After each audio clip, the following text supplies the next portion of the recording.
Okay. Can you put down a cloth around the trees? Come on, Marshall. Can everyone stand for the pledge?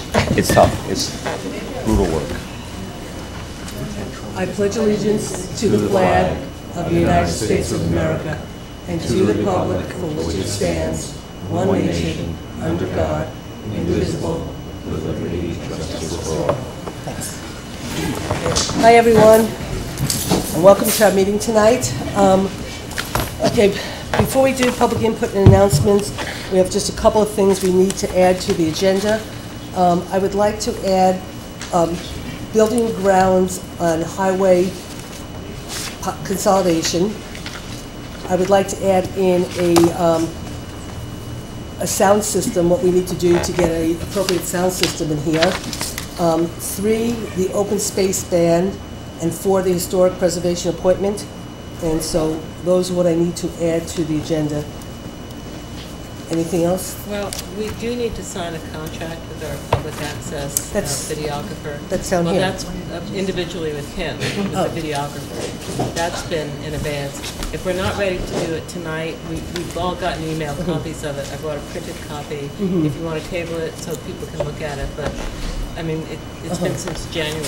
Is this the IMA kit? Because I printed up some No. stuff. The IMA is No, not the IMA, contract. it's the actual Right, contract you with This is the State. individual contract. So you want to do that next The week? IMA is with us in the village. Right, I have that. I printed up that other one also. Yes. That's what we're doing tonight. Okay. But that reminded me that our contract with Bob Fagan and USIA Video has never been signed. Okay, so do you guys want to add that tonight, or would you prefer to wait till If next you want week? to table it, I'll send it to everybody again. I brought a printed copy for Jean. Would you feel more comfortable, Jean, if we do it next week, so you can read the contract? Yes. Okay, so we'll put it on for next week, which originally I wasn't planning on having a meeting, but I we just are. want to let you know I will not be here next week because I'm on vacation. So. Okay, all right, because you were thought, Yeah. yeah. Well, we can talk really quickly about next week. Well, there are, I mean, we do have to do Bill Wallens' contract, but we probably could wait. If we did the thing tonight, the thing we were talking about doing next week was really trying to actually make it more of a budget meeting, where we sort of talked about how we're really moving forward with next year's budget relative to a lot of the issues this board talked about at the beginning of the year. And since we need to have the budget done by September 30th is, I think, when we have to submit it to the board, which is actually to the clerk, and then you have to submit it to the board October 2nd. We were thinking about maybe making it a dedicated budget workshop meeting. So if everybody wants to do that, then we can still do that contract and Bill Wallens' contract, and then just do the budget stuff, or try to add the budget stuff tonight and do everything tonight. That'd be nice. Up to the board. Well, let's try to do See that. how we, Try to see if we how can, far we can See get if up. we can race through this. Okay, so for the moment, we'll amend the agenda. I have to go get Bill Wallens' contract, but we'd have to amend the agenda to add on the USIA contract, the Bill Wallens contract, and a budget conversation if time permits. Okay. Okay? We'll see how everybody's doing later on. So we're going to add also USIA contract and Bill Wallens Bill contract? Wallens contract and a budget conversation, and all 3 if time allows.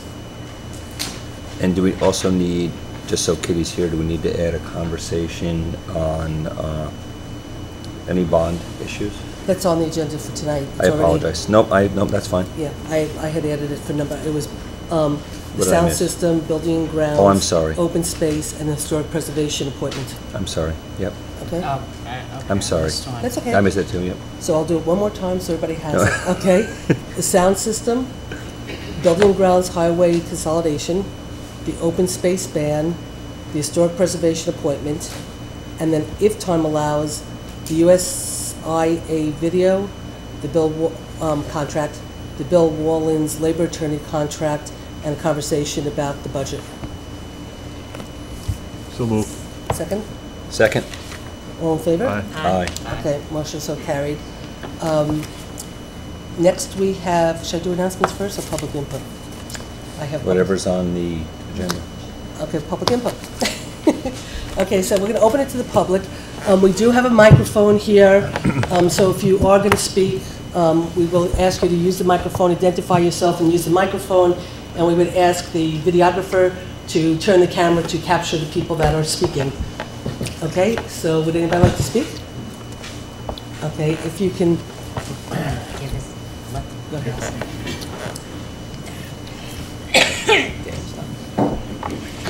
Oh, okay, I talked. Okay, it's fine. He appreciates everything. I'm Bill Schnitzer, a resident of New Paltz for 40 years. And first of all, I want to thank the town supervisor and the highway superintendent for coming to Woodland Pond and explain the total situation that exists, which is on the agenda tonight, concerning the emergency access. I have only one question, and then I will leave it to whoever else wants to speak. On this, it says, Land Drive emergency access temporary solution.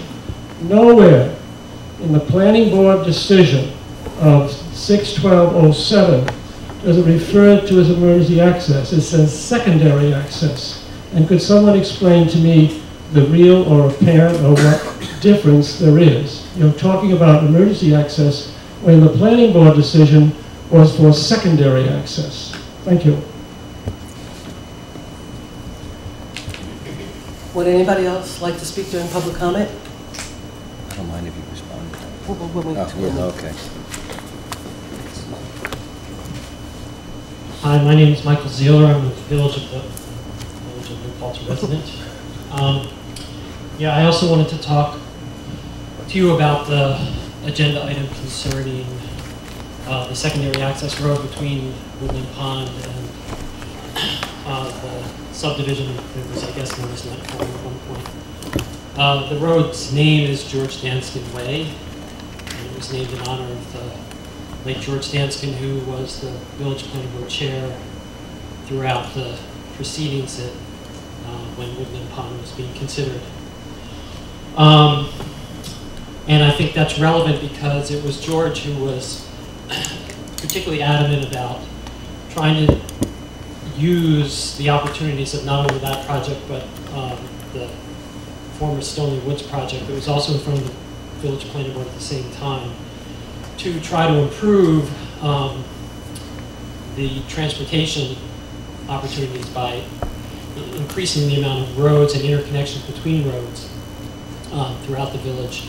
And he was the leader in pushing this idea to Woodland Pond, and it very quickly became a component of their plan and saw its way throughout the entire process. And it's mentioned multiple times in this document, which is the planning board decision, which Mr. Schnitzer referred to as having been passed on June 12, 2007, and it was passed unanimously by the 3 planning board members who were there.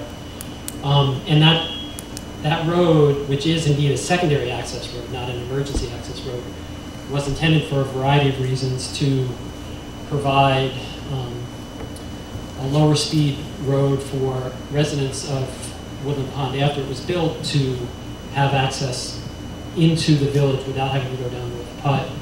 It was also intended for, in the future, to improve the variety of choices that people throughout the village had in getting from place to place. There are 2 parcels of land that are developable off of George Danskin to the north of the New Paltz Views. I guess that's the proper name for that development. One of those to the west is owned by Peter Beanstalk, and one to the east is owned by Steve Ehrman, as executive for the Ehrman estate. They were involved in the various discussions about this road, and I think that any decisions that you all make, if it's going to be something other than temporary, would certainly need to involve them. In addition, as you all are probably aware, and based on from conversations I've had with some town board members and your town engineer's office, you all are aware that there are site plans of which these roads have been approved and have been filed with the county in the clerk's office, and any changes that are permitted in nature would have to, with respect to Woodland Pond, would have to go back to the village planning board for review, because new plans would have to be amended and signed by the chair and so forth. So I guess my questions to you would be, if you could, over the course of the evening, be more explicit about what the time frame is for getting this work done. I understand that you had some conversations about that yesterday, but it would be good to get that on tape. And who's going to do the work? My understanding is that Woodland Pond has some kind of surety, a letter of credit or something to the tune of about $100,000 to improve that small section of road that seems to be the point of discussion. And New Paltz Views has somewhere in the order of $150,000 based on the paper to $300,000, again in a surety to finish and improve their roads, so that those could potentially be dedicated. So I'd like to know what the time frame is, and if indeed there are meetings planned that will help coordinate all of this so they can be done smoothly. But I do want to emphasize that if there are neighbors who have concerns about things that might happen, I don't think that the solution is to close that road on a permanent basis. I think it is to finish the road and then deal with their issues with speeding and so forth. Whatever those issues are, deal with those in another fashion after the road is dedicated through police enforcement, things like that. Thanks. Mike, thank you very much.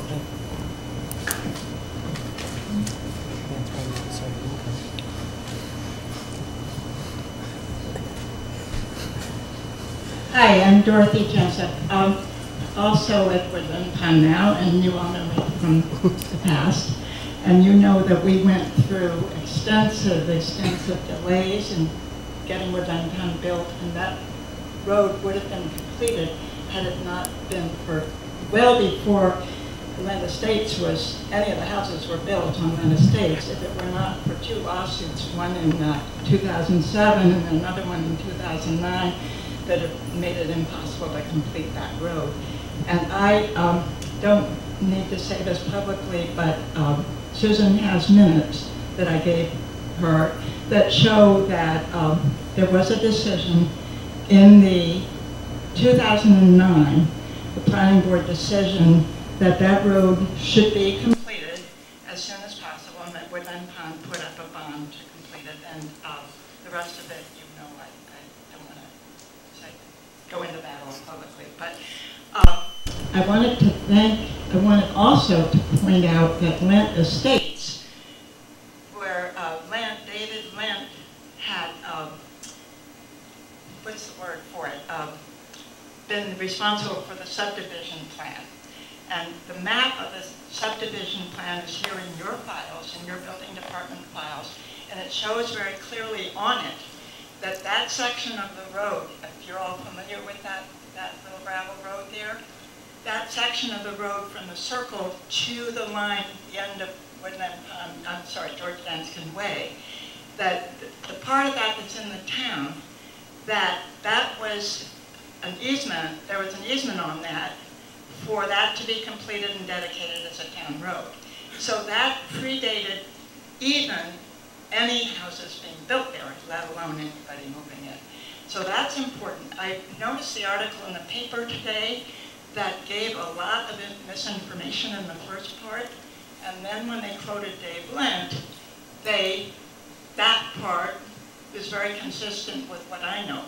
So I urge you not to pay too much attention to misinformation. There was a time, sometime before 2007, in the original site plan for Woodland Pond, that it was going to be an emergency access road going to North Putt via Erman Lane. And the document that Michael refers to, I believe, is the same one that we were wondering where we could find the original of. I talked to Susan yesterday about it.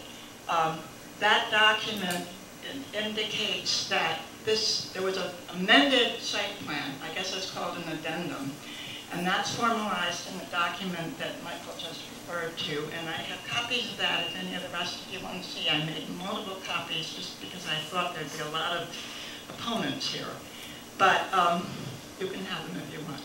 Anyway, I just want to wind up by, Susan came up to Woodland Pond yesterday and addressed the residents there. Otherwise, if she hadn't come yesterday, there'd be more of us here. There are several of us here. And we want you to know, at least I want you to know, and I think there are others that feel this way, that I'm very glad that you took the time and effort to try to really dig out the facts and didn't just listen to the voices of opponents, as the newspaper seems to have implied. So I really appreciate that, and I particularly appreciate Susan's efforts in trying to coordinate all this. So thank you very much. Thank you, Dorothy. Is there anybody else who would like to speak?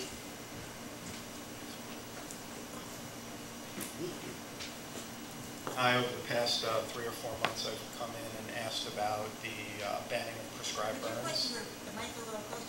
Sure, I've asked about the banning of prescribed burns in the town of New Paltz, and I just wanted to see if the town board has moved further along with this. Thank you. Anybody else who would like to speak? Going once? Going twice? Okay. We'll close public comment, and I guess I'll keep this here in case, so I'll pick up yeah, I'm going to do announcements. I have a couple of announcements, and I'll see if the board has any others. First, how can I, Kathy Cartagena, I just went totally blank, I'm sorry. I love this woman. How can I go blank on Kathy Cartagena of all people? You know, the queen of New Paltz. She really is. I think everybody in this community knows what Kathy does and how she's dedicated her life to making sure that the people of New Paltz have services that they need when they're really down and out, and I don't think there's anybody more beloved than that woman. And Dorothy's here tonight, I'm sorry, Kathy's here tonight, partly in a way to speak to us about what's really going on in this community and the devastation at the food pantry and how many people really, really are hungry. Fortunately, the town does put money into the budget for family. I saw Kathy not too long ago in Stewart's, and she had asked me if the money was in the budget. I came back and double-checked and found out, thank God, it was. And tonight you will be voting on a prepay to give Kathy the money so she can come in tomorrow and start to put food back on the food banks. One of the things that I would like to do in New Paltz, and I'd like Kathy to just take a few minutes to really update the community to how serious this is so people really understand it, is like, I'd like us to sort of designate New Paltz and create a food aid program and have everybody start to consider, we're going to do it here in Town Hall. I'm going to ask Village Hall to do it. I've mentioned it to Jason, the mayor, to ask businesses all over the town of New Paltz to start putting out boxes so when people come to town board meetings, if they can bring cans of food, they bring cans of food. If they go shopping in a store, that they bring cans of food. That the only way that we're going to help eradicate hunger in New Paltz and make sure no child is hungry, no parent is hungry, that we start to share as much as we can. And things are really, really bad. And so tonight we're officially launching food aid. And everywhere we go, we're going to try to get as many boxes out there as we can. But I'd like Kathy to just come and address us a little bit about the severity of what's going on. I remember setting up years ago with you, it was Banana Club, what was it? My hat and banana. It was like 5 in the morning we were doing something. We really are you talking about the comedy club? When right, it used to be, I know, the thing, the lens, bananas, right? The lens we go to. Actually, I cannot tell you the desperation we're going through right now. I'm working on 3 fundraisers today, 3 separate fundraisers. I have one woman that's being foreclosed on. I have another woman who cannot get housing, has an order of protection, has her children, and we're trying to house her. That's where my energy should be, really, truthfully. But so much of it is going on just trying to raise money to keep afloat. I love the food aid, and what I would really like to see is town, the letter T for tuna, tuna fish, and maybe the village could do peanut butter. Just asking people to bring food doesn't necessarily work because sometimes you get fried onions and things that don't necessarily go into a food package, and sometimes people empty out their pantries and we have a lot of outdated which we just have to dispose of. But Susan's always been a very strong proponent, and many other on the board here, and I do definitely appreciate it. I just cannot tell you how desperate we are right now. Just making payroll, just making ends meet. There's more people being foreclosed on and evicted now than you can even start to imagine. Just have one flat tire, lose a tire, have to replace it, you're not getting to work.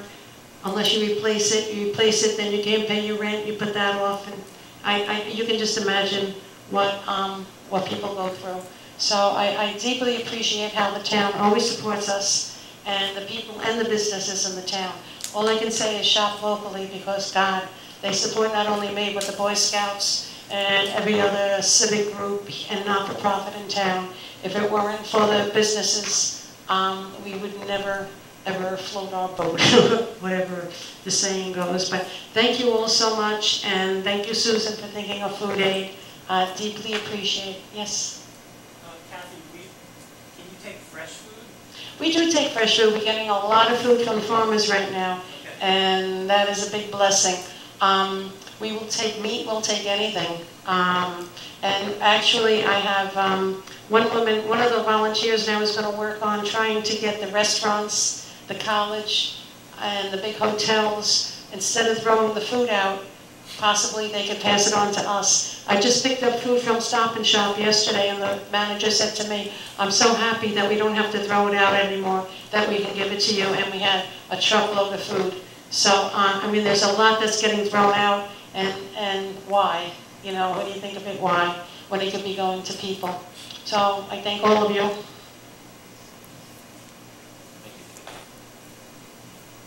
Kathy, I think if what we could do is you can get us, you know, like a list of what you really, really need, you know, like the stuff that you want.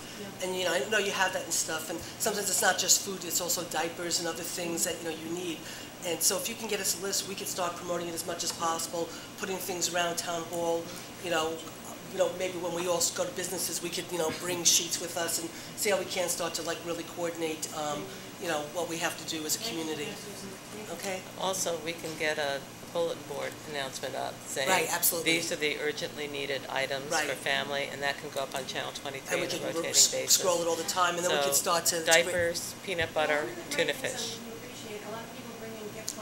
You know what, the TV camera can't, the TV audience can't hear it, and you want them to hear you, so...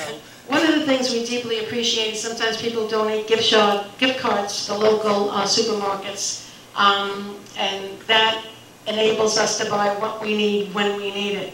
So if we're at one particular item and we're really in desperate need, we can run to one of the local grocers and pick up the item. So if people don't want to take the time to go shopping, if they could mail or drop off a gift card to one of the grocers, that really, really, really works. It works better than a check. Thank you. Kathy, do you purchase any food or just take donations? No, we do both. I'm expecting, in fact, we do both. In fact, I'm expecting a $1,000 check now from Family of Woodstock, which I'm part of, which has been a little delayed because we've been really tight. And that $1,000, what I do, I go out and I buy what's needed now. We have $5,000 left at the food bank, and that needs to last until June 2013. So try stretching out $5,000. You applied for a scholarship with the food bank? We get money through SNAP, which is a New York State program, and sometimes companies like Marketech, they donate money and they put it through the food bank, and that's where we can purchase our food.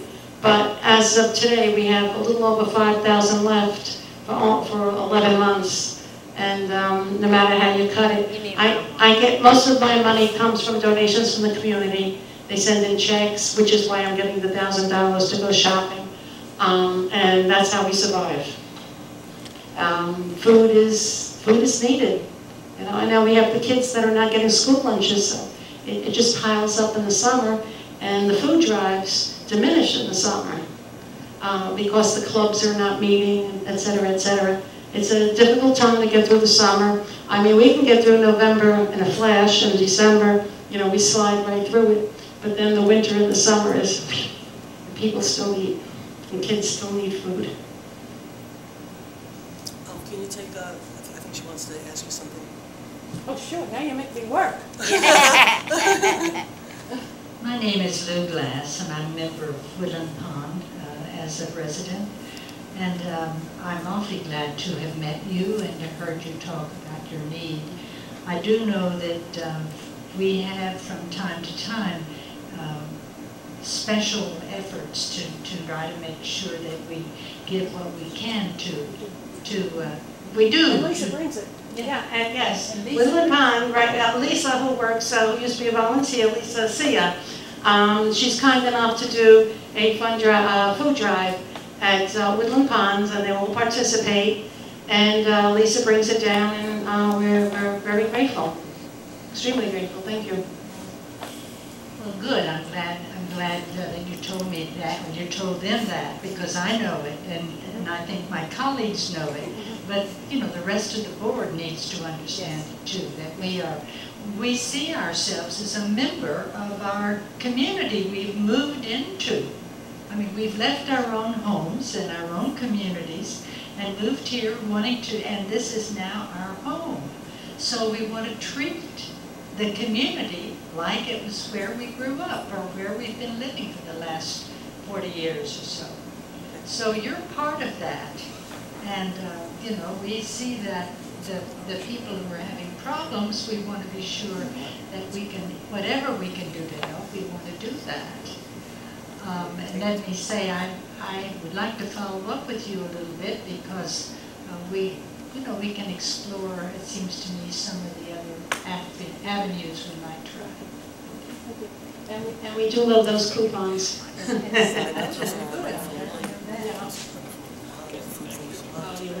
Okay, thank you. Thank you. Okay, we're going to move on. A couple more announcements. Thank you, Kathy.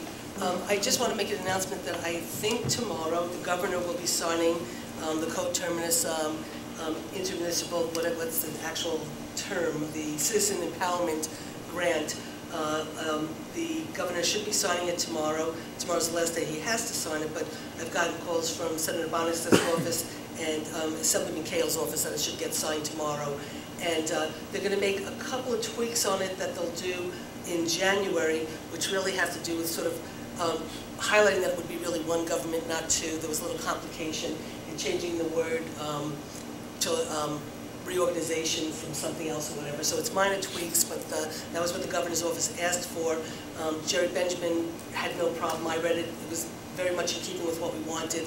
And tomorrow, hopefully, the governor will sign it, and we'll have an opportunity, if we should choose to move forward, possibly get some serious money. So that's the second announcement. Third announcement is the South Corners sewer feasibility study.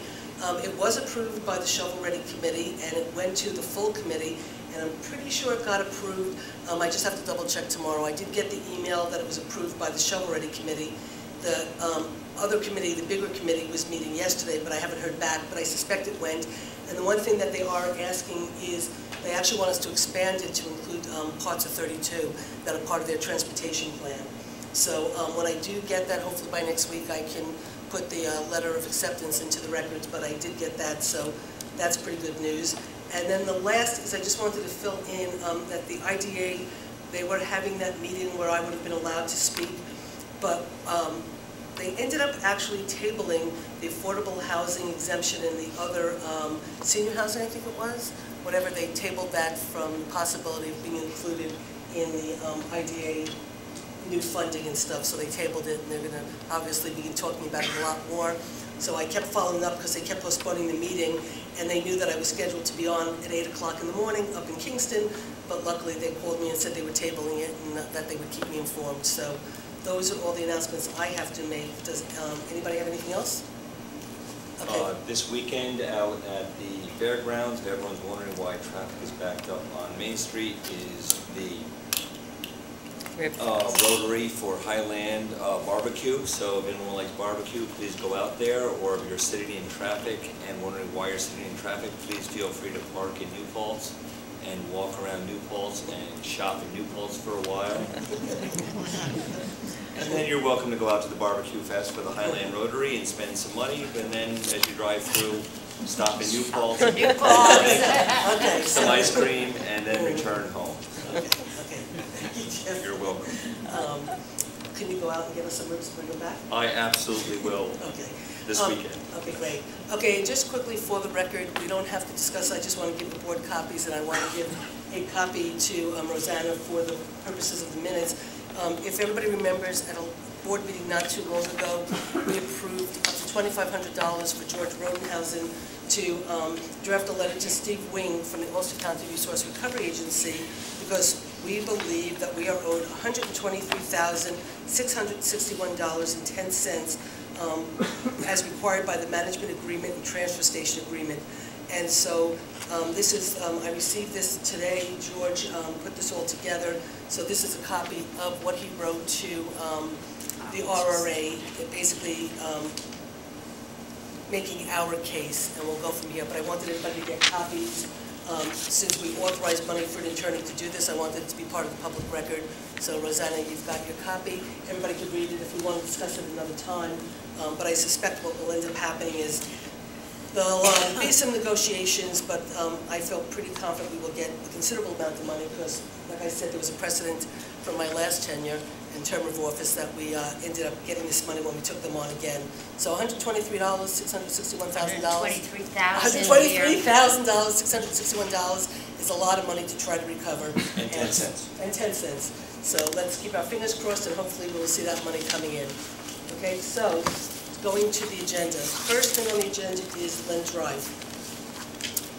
So I guess what I'll do is a quick update based on some of the questions Michael Ziller asked, and then I'll feel free to let the board jump in at any point they want.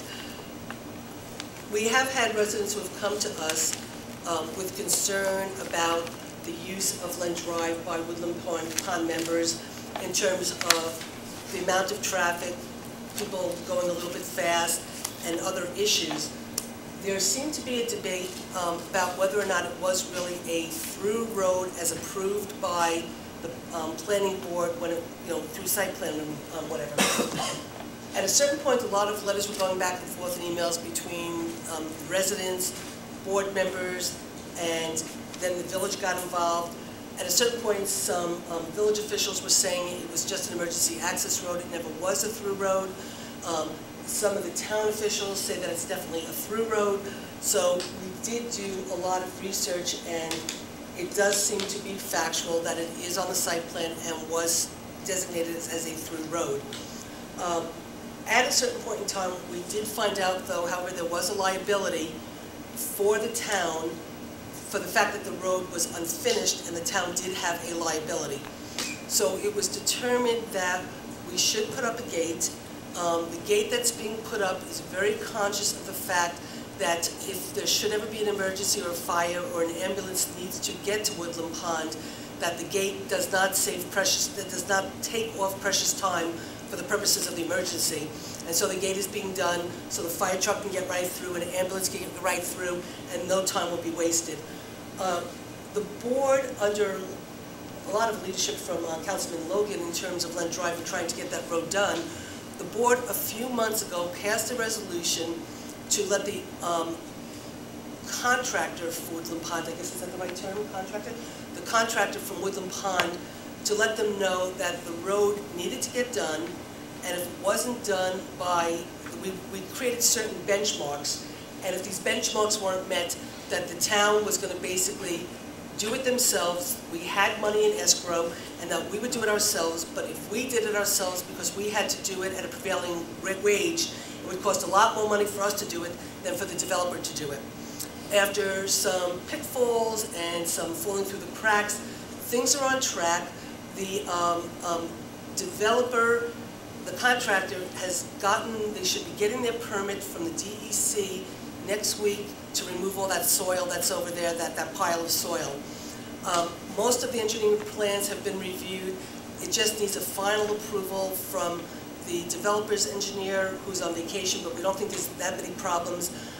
Dave Klauser had said that all the water quality for the pond has been looked at, and I think that's all being taken care of. So pretty much all the issues are being taken care of, and the expectation is that the road will be done by the end of September. But that's the town road. Now you've got the little driveway, the road that's Woodland Pond and the village. And what we learned yesterday, but luckily it was only new news to myself and Chris, not new news to Woodland Pond, because Chris and I got really nervous, that actually when Andrew Lawyer, the resident, did a lawsuit to actually get the road moved and acquire more land. Woodland Pond entered into an agreement with Andy Lawyer and I guess the town, New Paltz Views, to actually, Woodland Pond is going to actually do the work to do that entire road. So that's why when I said to Dorothy yesterday about that little part about the village, that you know, Woodland Pond's doing everything from their road to the town line, and they're doing that. One of the things we learned yesterday was that according to Woodland Pond, they were told by the past administration in a meeting with the supervisor, the engineer, and the lawyer, that they thought it had to be done in 2 phases, that they did the base this year, let it settle, and then they do the top coat next year. Chris didn't seem to feel that that was necessary, but with Dave Klauser gone until Monday, we have to talk to Dave to find out if indeed Woodland Pond was told to do it in 2 phases or if they have to do it in 1 phase. So we're going to work on that on Monday. But we know that the town portion of the road, everything's in place, everything's moving forward. Now we just have to clarify the portion from the town road up to Woodland Pond. And from what we were told, the supervisor, Dave Klauser, and the engineer were in a meeting when they basically said they had to do it in 2 phases. What we learned yesterday is Woodland Pond has gone out for bid. Now, the Woodland Pond people say they haven't been able to get in touch with the Len people. The Len people say they haven't been able to get in touch with the Woodland Pond people. Who's telling the truth? I don't know. It's not our problem. What we know is the Len people are doing what they have to do. Woodland Pond did go out for a bid for the first phase, and then if they should find out that they could do it all at one time, they'll go out and rebid it so it can be done at the same time as the town road. So that's what's sort of happening. Simultaneously, as we talk about this, I mean, we understand there are residents that live on a town road who have concern about the amount of usage of their town road. And one of the things we talked about yesterday was that unfortunately, with Woodland Pond is built, used to be town property. But because of a fight between the owner and the town, they annexed it into the village. Now you have very, very high density surrounded by town residents. And so how we balance the need of town roads being used by higher density is an issue that needs to be taken seriously.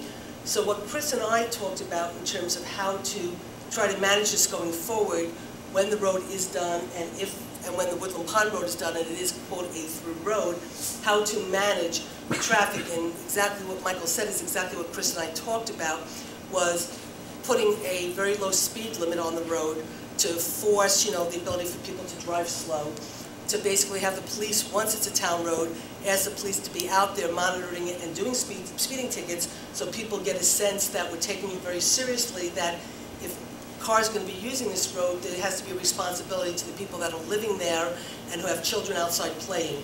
And so we're one community and we need to act as one community.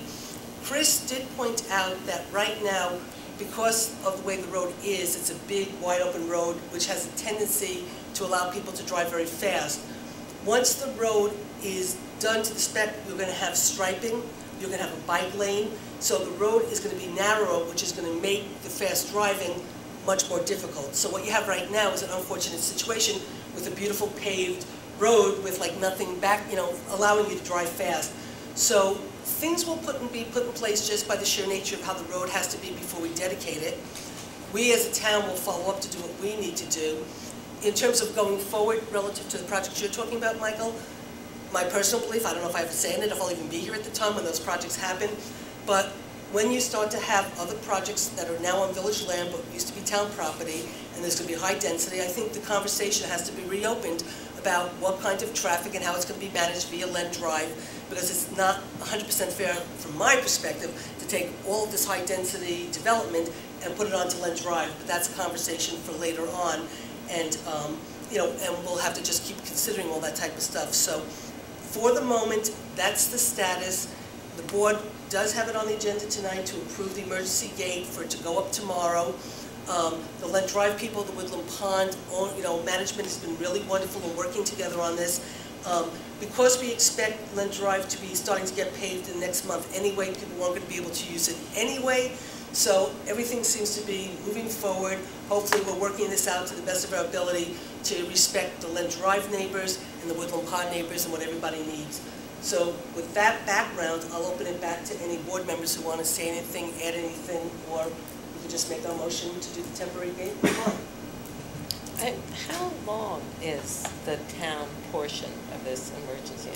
Actually, the town, from what I've learned, it's not even the town that's really, the part of the road that's not done, you know, the unpaved portion. The secondary road. Yeah, it's really mostly the village and Woodland Pond's private property. So the section that the town is going to, where's Chris? There he is. The section. You always sit over there. It's very disorienting. Sorry, got here late. Michael, how long? No. So the section is going to be striped with bike lanes by the town, but is any resident of any municipality allowed to use that secondary road and go through Woodland Pond? To put Chris on the spot, he's been out there, I know, multiple times. So Chris, if you want to come down and kind of describe. And I don't even know if this is. I can answer. The whole road's being moved Right, east, right, but maybe right. Chris can But describe it a lot But I know better. what Kitty's asking, and this was a question. Interestingly enough, once the road is done, everything is complete, it's a through road, and it's going to show up on GPS as a way to get around. Where is it in? When you're heading toward the pond? Well, no, this is the Woodland this is the So point. it's a through road. Does GPS say it's a through road through Woodland Pond? Yeah, from what It we've been will telling, show. yes, GPS has been throwing it. However, Woodland Pond, the interior roads in Woodland Pond are private property. And so how Woodland Pond chooses to allow people to come from North Putt and go into Woodland Pond to cut through Len Drive, that's an issue that Woodland Pond is going to have to take on amongst themselves because it's private property. And Chris and I had commented, because we've been out there so much lately, so we get a lot of time to talk. I had said to Chris, it's interesting that everybody wanted this through road, but that when people start coming off of North Putt and going through Woodland Pond to cut through, people, you know, it's like sometimes be careful what you ask for. And so when Chris and I talked about that, that's when we realized, well, it's private property, and so that's really, Woodland Pond has to make that determination of how they're going to allow that to be handled. But Woodland Pond has speed limit signs, doesn't it? Right, so Woodland Pond, when they were set up and designed, they set up speed limits within their own community. So I think Len Drive or whatever. Yeah, all those roads, Len Drive, Old Mill, Len- and Waring.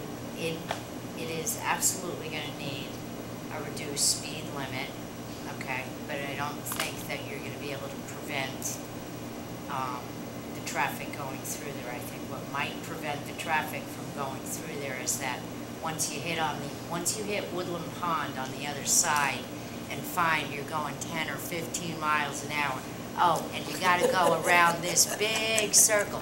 Oh, and there's people walking across the road. Oh, and now I finally got out to North Putt. That you might say to yourself, you know what, I'm going North Putt and I'm going to the light and I'm going to make a right on red. But not if it's Labor Day weekend and we That's have the Pats true. Fair. That's so, true. I mean, But I think it's just that was something to part think about if of the locals- design, was Labor Day, Memorial What- Day, 4th of July, those types of weekends for us when Main Street is so absolutely congested back up to the thruway exit that this is just for us locals who only Yeah, know but you would about it. actually, but without belaboring this for a long time, but you wouldn't come off the thruway, make a right up North Putt, to then go through Woodland Pond to use Lead Drive to get back onto Main Street. No, you're coming up Henry W. Du Bois because you don't want to get on Main Street and you want to get to Highland or Lloyd or any of those places, but you don't want to sit on the traffic on Main Street. But you know that you can go through Lead Drive, through Woodland Pond, down North Putt and over on Elliott Lane and get to anywhere west that you want to get. Yeah, you're talking about going up, going up Henry Du Bois, going over the bridge towards North Ohioville and that way. that way. Yeah. I mean, except for the fact that from the point where you would turn off to go up Len Drive to get to the corner and make the left, it's really very little of a distance. I just don't know whether or not people are going to get ticketed if they do that, if they just don't know. Oh, no, well, I mean, and again, this is conversation for later on. If they speed on Len Drive, and there's a speed limit, No, they should not get if ticketed. they're doing In terms 20. of Woodland Pond, we can't make a determination right Right. now of how that's going to get handled because it's private property, so that's going to have to be a So, conversation okay, for later so on. we have a 'Cause I town can't answer road, that. we have a town road that goes to private property. We have a town road that Okay. goes to a village road that goes to private property. Okay, So we're twice removed. okay. Thank you. You're welcome. Just, Can I make a relevant Sure. comment, please? The whole business about Woodland Pond high density, yes, there are a lot of people there. However, a fair number no longer can drive. Many only maybe drive once a week or so forth. I have never seen a lot of traffic going around Woodland Pond. So we're talking about high density traffic, it's not bumper to bumper, ladies and gentlemen. no, I'm actually really more concerned about the developments, it may you know, be. about the Deedstock property and the Erman property, and those developments using that as a through road also. And so it's not so much Woodland Pond as it is, you know, in this whole entire conversation, what keeps coming up is also that has to be a through road for future development on these other pieces of property. When you have people talking about possibly a condominium and possibly a hotel, and everybody's planning on using Lynn Drive as a secondary access, I think that's a consideration that has to go to another level. So. That is not on Woodland Pond, that's the Erman land. No, I understand that, but I'm just saying in this whole conversation about Len Drive being, you know, a through road, this has come up in the conversations about other properties outside of Woodland Pond. It's to access But that's for the future future, and I development. really But shouldn't That, even- that's, Okay. that's planning. That's Right, what right, planning right. But wouldn't involves. that, Okay, still, let's wouldn't move that on. go out to 32 North ultimately as well? So then it Well- had a secondary Well, access? that's why I'm just saying that we should stop thinking Right. about that as being the only secondary Right. access for future projects. Right. That's all I'm saying. And then let's Okay. move on. I Okay. just wanted to Sure. clarify, since I was the one who mentioned it. 2 points. One is that, and it's within the FEIS for Woodland Pond as well as in the document that was, had to do with the approval here, since it referred back to the FEIS, that if either of those parcels get developed, the private road is now zoned Erman Lane, very likely become, would be the first consideration for a public road that was connected to the private. The only reason I mention those two possible developments and the individuals is that the construction of George Gansky Way actually required going across a piece of the urban property. And in the course of that happening, Steve Irwin got miffed because he wasn't contacted right at the very beginning. And I just wanted to point out, if you were planning permanent change, which you are not, that it would be important to contact those two property owners. You're right, Susan.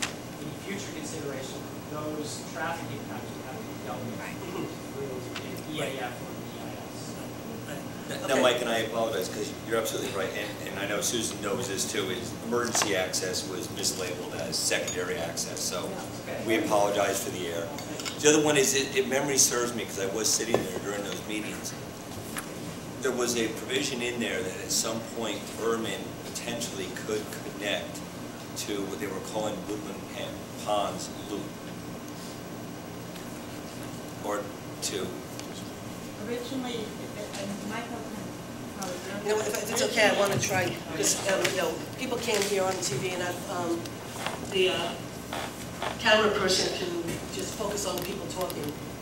So people don't hear just a voice. Originally, in the original site plan, I believe, that was earlier than 2007, the secondary access road was out through Erman Lane. And that was changed as the site, the Woodland Pond site got changed, because the site plan went through many revisions before it got finalized. So that was the original idea. In the comments from Dennis Doyle, the county planning board chair, he kept referring, if you look at the minutes for Woodland Pond that I gave you, he kept referring to an eventual network of roads in that area, including Erman Lane. The other point I wanted to make is I just can't imagine anybody wanting to cut through the North Putt from Henry Du Bois. It would be such a slow way to go. I mean, why not just drive to the end of Henry Du Bois and go up North Putt? You know, you stay away from the light. So it just seems to me a kind of really not a very likely thing that you have to worry about for people who are going through. Okay, so, Okay. why don't- if it's okay, if we can Yeah. close this Let's conversation do and the move on, because we business. spent a lot of time. Sure. I would like to know how much this temporary thing is gonna cost. Very, very, very little. It's coming out of their funds. Well, we actually got a donation from somebody. Chris is putting up an inexpensive gate, so we're not spending a lot of money. And if there is any money, it would come out of the escrow account. The gate itself is $211. And don't we have an escrow account of? Well, the gate's $211, we got a donation of $300 from one of the residents out there. Perfect. So there is no expenditure of town funds involved in I this? guess, he's pretty serious about donating the money, right? You know, I don't have it in my pocket, but yeah, I mean, he made the offer, Okay, so. all right, and Okay. since this was not a solicited donation, we can accept it. I guess it's a gift. So, well, we can accept unsolicited donations. Yeah, it was unsolicited, totally. So You guys let's will have the emails. make a motion to accept so- the unsolicited donation. Okay, and make a motion to get the gate up tomorrow? Yeah. Okay. But this will come down in like a month or two when the road is finished? When the road is Or ready, when the the road road is ready is to be dedicated. dedicated? Well, that's a big difference. Well, actually, when the road is dedicated, but then, when the road is dedicated. Well, Chris, And then I guess- Chris, you picture, Well, I guess- if everything goes to schedule, we'll be finishing both the New Paltz Views project and the connector to George Erman at the same time. So the dedication should, in theory, be able to take place. Those documents should be escrow. If we don't have to go to 2 stages on 100 feet of road before that, yes. Even if we do, I'm sure we can come to some kind of agreement where we adopt it, and then as long as they install the top coat as to spec, that wouldn't be an issue. Can I ask something we will not hold you to? In your 20 years of building roads, have you ever had to do a base coat and then go back and wait a year before you do a top coat? Depending on the ground you dig up, yes. Oh, you have? Yes, So you know, potentially, is this possible, or? if you dig into a lot of clay, you will want to wait and see what the road looks like in a year. Why pave good pavement over something that's not going to hold up? Knowing the land out there that we now already have a base coat out, does this seem probable or improbable? We're not holding. I think it's improbable we'll have a problem, from what I've heard of the original road that's put in. You know, you never know when you dig. But it's pretty. Yeah, I would assume, and I'm not going to step on Dave Clauser, if this is the original plan, you know, he did it for a good reason, you know, to cover us, save money. So, I haven't had a chance to talk to Dave, you know, we'll work that out, but I'm sure we can come to an amicable So situation. do I need to amend my No. motion to Well- say that it will be in place until the road is dedicated? Well, I mean, I guess the little technicality is, what we learned yesterday was, hold on to it, she might end up having to speak. The glitch that we heard, you know, when we did the timetable and everything, I guess we were all thinking it was like, you know, this gravel road and everything. Yesterday, Chris and I realized and learned that it was actually the town portion of the road, because I don't think we even realized it was the village and then private property. So, in a sense, we still have to, I guess, we're going to work towards getting both roads done at the same time, unless Dave tells us there's really a good reason why we can't do it. Woodland Pond is prepared to go out and rebid to try to get it all done in one phase. So there's no So problem. just walk The me only through, thing is there a town portion, a village portion, and a privately owned the portion? town portion is all the paved road that we're just finishing up. Okay, Pretty much where the town meets the, there's very little of the town road that's unpaved. It's really the village and So Woodland Pond. it There's does- approximately 80 feet of town road that's unpaved. Okay, and- the village line, and then what? when you say the village line, is there any portion that is a village road, or does it immediately become Woodland Pond No. property? No, there is a portion that's a village road, but that has been, from what I understand, after this lawsuit, it's actually, it's village in name, but they do not maintain it, so it is responsibility of Woodland Ponds. And that's George Erman Way. Danskin, Yes. George I Danskin. apologize. Or George, whatever. I apologize. You've lived here George too Danskin. long. I apologize. So, is there any, so the village, it does not have to send DPW out to do any portion of this work? That is my understanding. It's town to Woodland Ponds. So the village has deeded their portion over to Woodland Pond? I've never seen an actual deed, but from my conversations with the people of Woodland Ponds, that is their responsibility to build and to maintain. Because they got water and sewer infrastructure, and they were going to cover, they were going to pave. It's all a big contract based on water and sewer infrastructure that they got, that they built down Glen Drive. And it all came to, ultimately at the end, it came down that way, where the pipes were laid. Okay, I just want to make sure that there isn't going to be some little strip that is owned by the village that's going to require DPW. No, we got concerned about that yesterday when we learned that there was a little village strip and then there was a private property, and, you know, and we were like, oh my God, now there's a glitch we didn't expect. And then because of the lawsuit, it got worked out where Woodland Pond took responsibility of doing everything to the town, to the town road. To the town, right. So I thought it's the portion from Woodland Pond, down all the way to the town's portion. So the Woodland Pond, through the village portion, through the town portion, to the town road, Woodland Pond will take care of. Okay. Yes. Now, I have one more question. So, in essence, this says a temporary thing, but Dave isn't here. And when he comes back on Monday, he might very well say, yeah, I have a darn good reason, and so it's a base coat for a year and no paving for another year. And a year from now doesn't sound very temporary to me. Well, again, we just learned about this yesterday. Yeah, we just learned But you learned about it yesterday, but you want to put it up. Just so you know that the base coat is exactly what Waring Lane is now. That is a base coat. It's pavement. Which is a serious road. The top coat is what we call a wear surface. That is 1.5 inches, depending on what product, or 3/4 of an inch of a final lay of blacktop.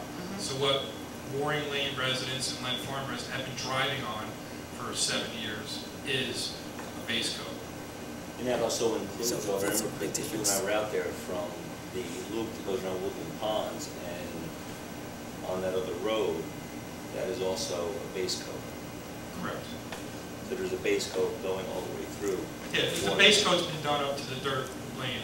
And part of the thing for us to take over the road, for me to adopt it, is it had to have that wear coat. Right. And the striping. And the striping, and the lane, and the signage, you know, it goes on and on. But what they have now, just so you understand, a base coat is exactly what is there now. It's a paved road. It's a It speedway. just doesn't have it. I'm going to withdraw my motion because you seem to have a lot better handle on exactly what needs to happen. Your motion's fine. Your motion's fine Until the because- road is dedicated, Yeah, as but Jean the- points out, that could be a year. No, our road, the town road is going to be dedicated probably by the end of September, beginning of October. Not if it doesn't have a wear coat on it. No, the town road is all being taken care of through Sam Friedman and the New Pulse Views developer who we created that contract, and they have timelines, and that's all on target, and that's all happening.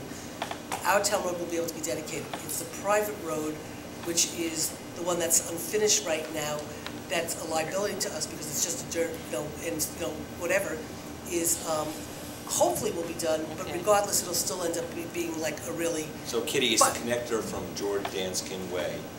We're putting a gate on the At the town's end, property. I understand that, So but what I get thought was that we had to have the wear coat on top of George Danskin Way.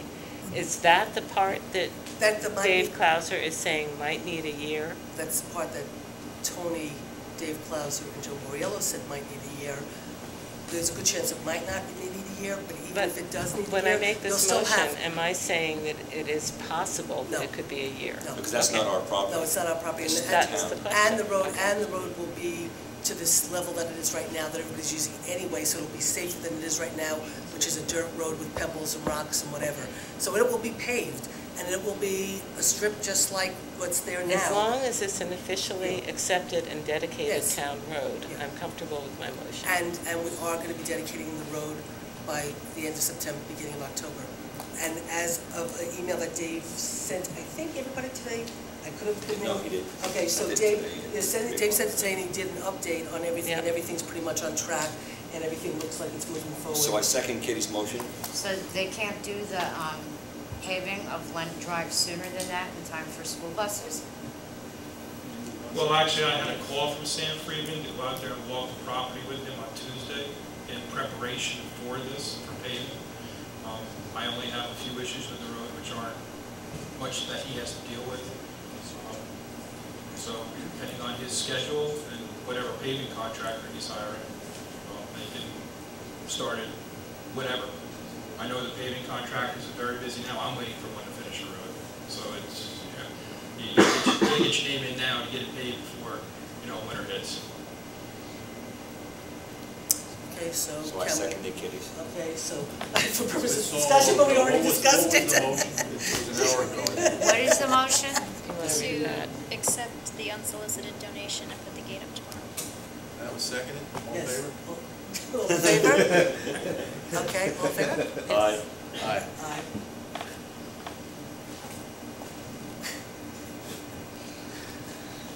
Just say yes, no, it doesn't matter. The motion passed, we can move on.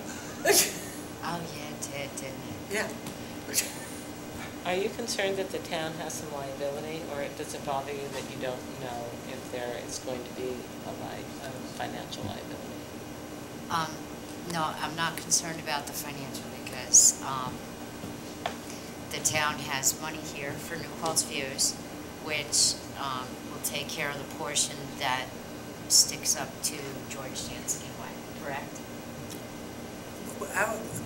We're not spending any money on anything right now. I know that. Right. Okay. Yeah, we have money, we And have then $200,000 in the escrow account. The Actual Woodland cash. Pond is taking care of the rest.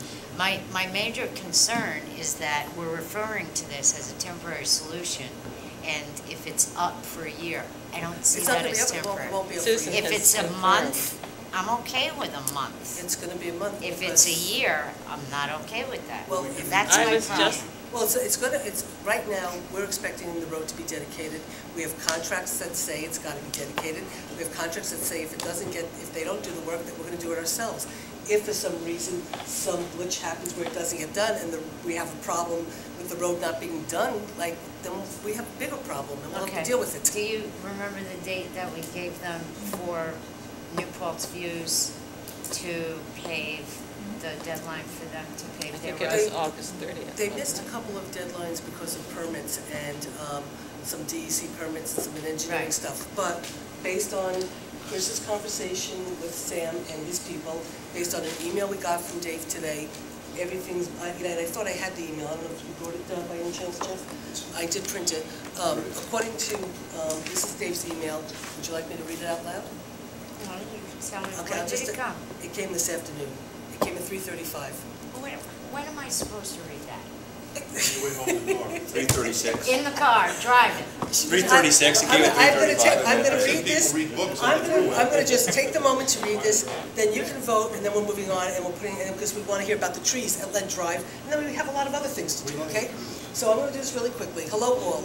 I wanted to update everyone on the status of the construction completion for Lent Farm subdivision, understanding that this may be discussed at tonight's town board meeting.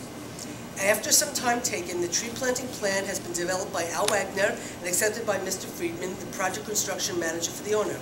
I understand that Al will be reviewing the plan with the board this evening, if we ever get to it. Al has recommended that the trees be planted in early September to ensure their survival from the hot summer weather, which is reasonable. The owner's consultant has indicated the DEC wetland permit is supposed to be issued next week. With this permit, the dirt pile will be removed. I am told that the contractor has been selected for this work. After a few rounds of requesting revisions to the engineering of the final design of the stormwater pond conversion, a final plan has been approved by our office. Unfortunately, the owner's engineer that was working on the pond design took a week's vacation, so we won't see the final drawings and details until next week. The owner has a contractor selected for this work, so as soon as we get the sign-off on the plans, this conversion to water quality treatment stormwater basins will take place. We expect this work to take approximately 2 weeks to complete as long as the weather cooperates. The owner has indicated that the final paving will follow shortly after this earthwork construction is complete and that he has costs from 2 paving companies. Mr. Friedman is also planning to meet with the Highway Superintendent Marks next week to see if there are any other issues that need to be addressed. All in all, with cooperative weather, I would expect that the completion of the work necessary for dedication, including the tree planting, will be around the middle of September. There's been progress on this, although it has been delayed by some securing the needed permits, reworking some final engineering plans by the owner's engineer for the stormwater ponds, and delays caused by vacations. And we'll be back in the office on Monday morning if you'd like to call to discuss this in more detail. Regards, Dave. I have no desire to discuss it more in detail. I've discussed this more than I could ever discuss on one project. And Jean, how do you vote?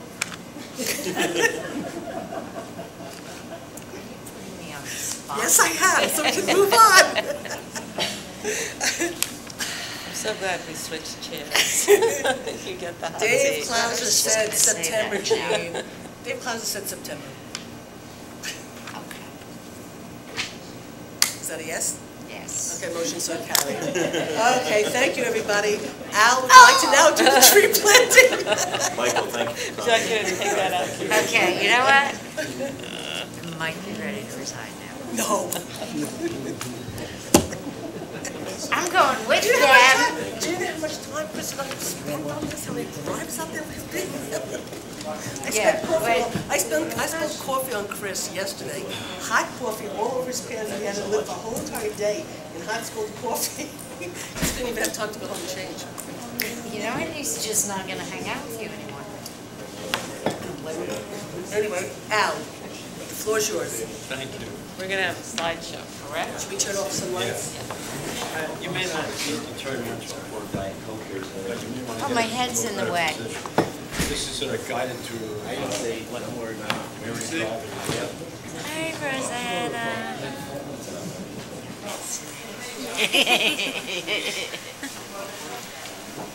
Okay, I was going I'd like say to do I know first I'm right. is to. Do you want to, why don't you use the microphone so the TV audience can hear? Can I stick it on? Sure.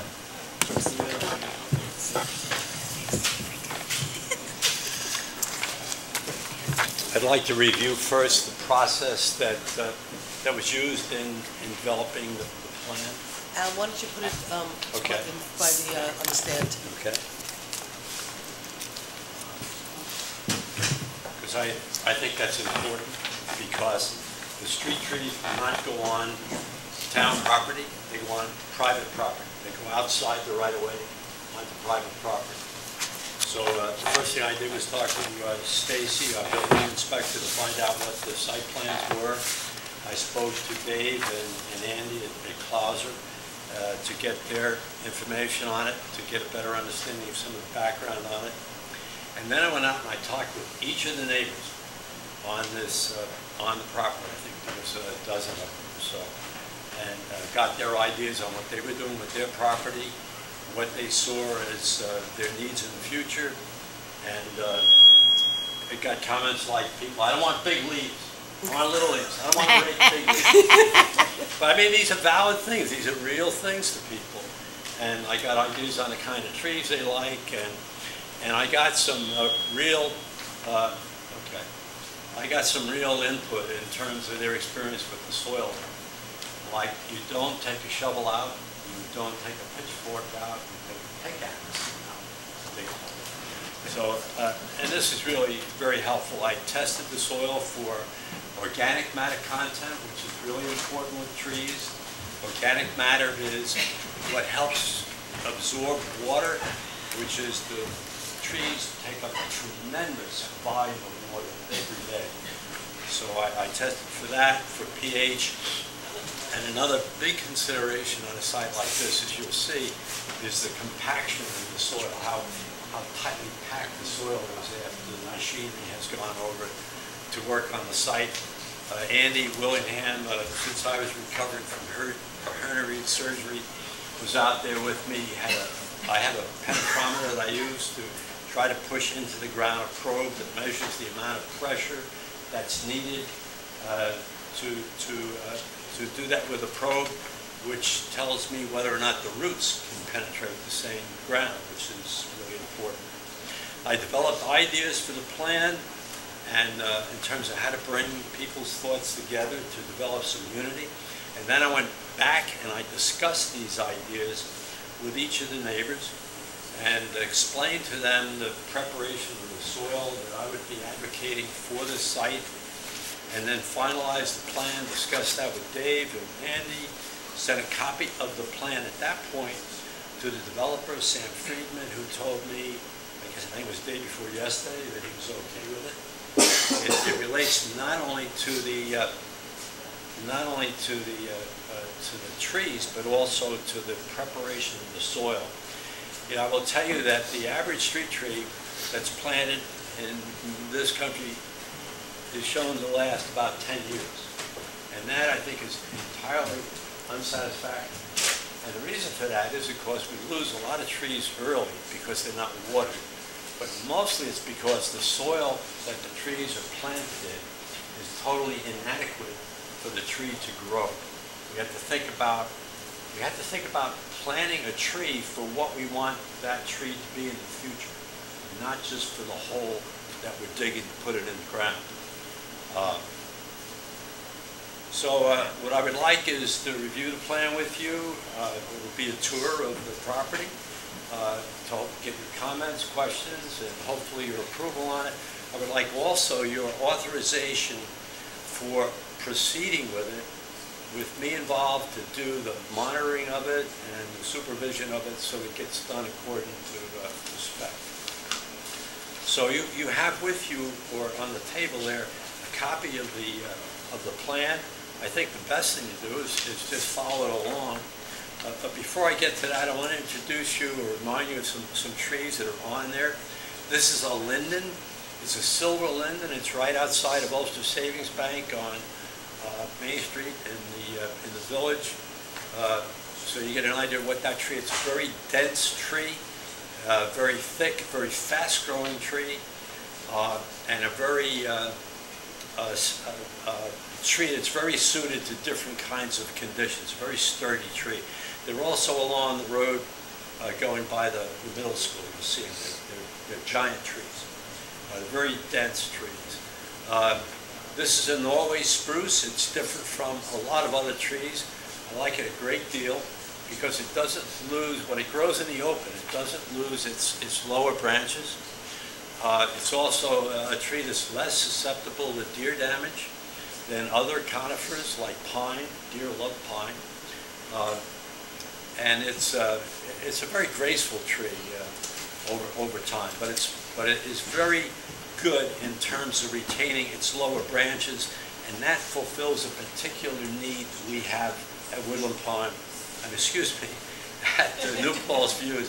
I also worked on the site plan for Woodland Pond, you guys know, so excuse me on that. Al, quick question. That's not the kind of tree that a couple of years back, a number of years back, there was a fungus that came through that killed a lot of, I think, spruce. I know that. That's spruce, yeah. No, that's not. That's no, not the. No, it's not involved with that. No. This is a pin oak. You've seen this around town a lot. We have a load of them. Different than other oaks from the sense that the bottom branches always droop down, and then as you notice, the silhouette of the tree, the middle branches are out going middle, and the top branches go up. If you cut the bottom branches off, the middle branches then think they're bottom branches and they start going down. And the whole tree reestablishes itself that way. A pin oak is a great tree, and we are going to use it at New Paltz Views because of its great ability to adapt to bad soils. It's very good. It also has small leaves. And it's very similar to a red oak, which is also on the plan. Locust, you know, around too, very well associated with wet areas, very thin leaves, not a dense tree like the linden, but so there you have a locust. So let's start down the road, and we'll start from Henry Du Bois, go in the corner house there. These trees were planted on the corner. They are in the line of sight, which means that they could disturb the views of people going in and out of the drive. They were not planted by the owner of the property. The people who live in that property do not want any trees planted. There were trees that were in the front, junipers that were in the front of the property, and they cut them down. They wanted it all along. I spoke with them twice about this, gave them my card, and was pleased to talk more. And they understood that the trees would not cost them anything, but they did not want them. The second house up, this would be number 11, is would like to have, as I suggested, the 3 pin oaks in the front on that slope that you can see there. And we're going to have to do some work to get them planted on that ground.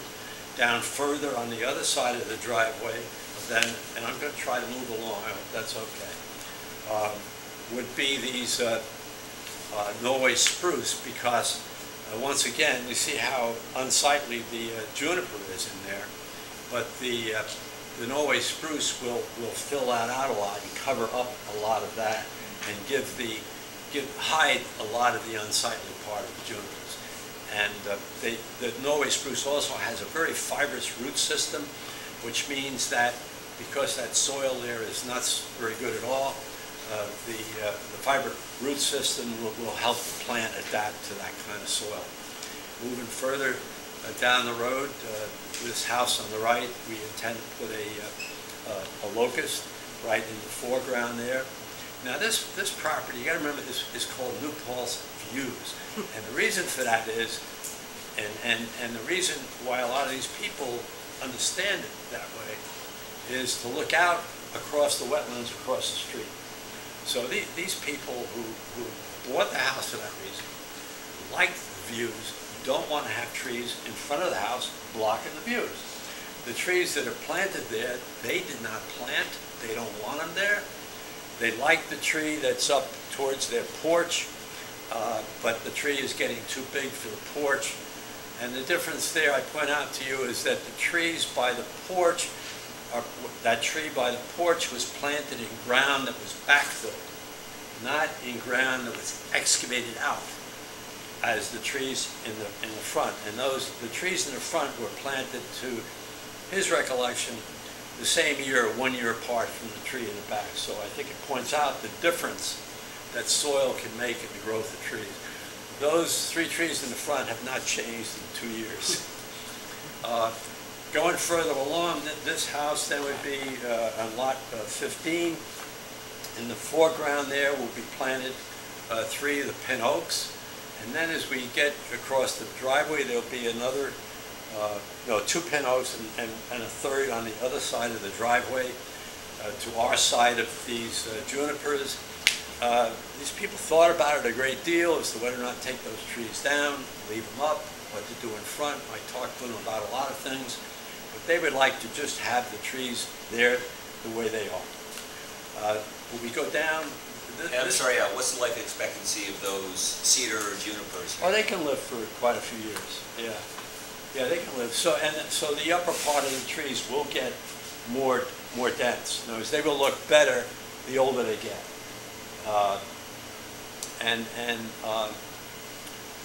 People living in the houses tend to look at it in terms of what their own personal plans are, too. So, yeah, they will look better in time, but they won't fill any more in the bottom. So, but as you get down further on this property, their property goes from this house, which is right on the right, it goes all the way down practically to the corner there. So there's this big, like, wing on the property on the side, which they've been really good. And I'll say this, I think the neighbors have been great in terms of taking care of their property and trying to do what they can. The person I just talked about before was out planting forsythia out along the road using a pickaxe to try to get into the soil. And, with so many things to do when you buy a new house, I admire them a great deal for trying to do what they can in terms of the neighborhood. So you'll see here, the spruce would go along this row of trees and come down to the left. I think it shows it better on the sketch maps than this site can. Now I'd like you to look at this corner here, particularly in terms of the conversation before, because you'll see it's wide open this way. And in terms of openness and speed, it looks like, well, I can see what's going on all the way around there. This looks like fun. And this is part of the reason for the linden, is to try to move in this space tighter. So I'm planning to put in 3 lindens on the right-hand side. Look at it this way. One as close to that utility box as I can get it, one up Lent Drive, about 40 feet, and one up this way, about 40 feet. So that you'd have spruce coming down to the intersection, and then these big lindens pulling the, hiding, which would be Lent Drive, and pulling your eye in tighter, in effect, stopping it in time. There will also be on the left side, and we'll cover that a little more when we get back, another linden, which will do the same thing. So instead of having it wide open, we create more of a closure, which will, I believe, slow traffic down some. So we go to the that corner property there, where the people have done an immense job of planting these spruce, and I think they're on the right track with that. And therefore this property and the spruce planted will blend in together. They won't be like separate entities. They'll have more of a flow to it and a consistency. These spruce are planted where they are by the property owner. I pointed out to them that they could move those spruce and I could plant bigger spruce as street trees. And they said, no, we planted those. We like those. We want them just the way they are. You know, my husband watered these with a pail of water. But, you know, you can't move those trees. All right, all right. So, but we are going to put one on the other side by their mailbox. It will be about a 5-6 foot spruce that you see is consistent with their plans for their property, but extends it out to the road a little bit more. And now we get down to the lot 16. Approaching the cul-de-sacs, and this is Gil Hammer's property. They just moved in less than a week ago now, and I went out to see them and spoke with them. They just had boxes all over the place, and there is confusion about what is going to happen with the terms of road and cul-de-sac. So what I talked to her about was the idea of putting aside 5 red oaks, because red oaks fit the other trees growing in that area there. And depending on how the road goes, or stays, or whatever's done with it, that there will be an allowance made for them to have 5 red oaks to be put as street trees on that property.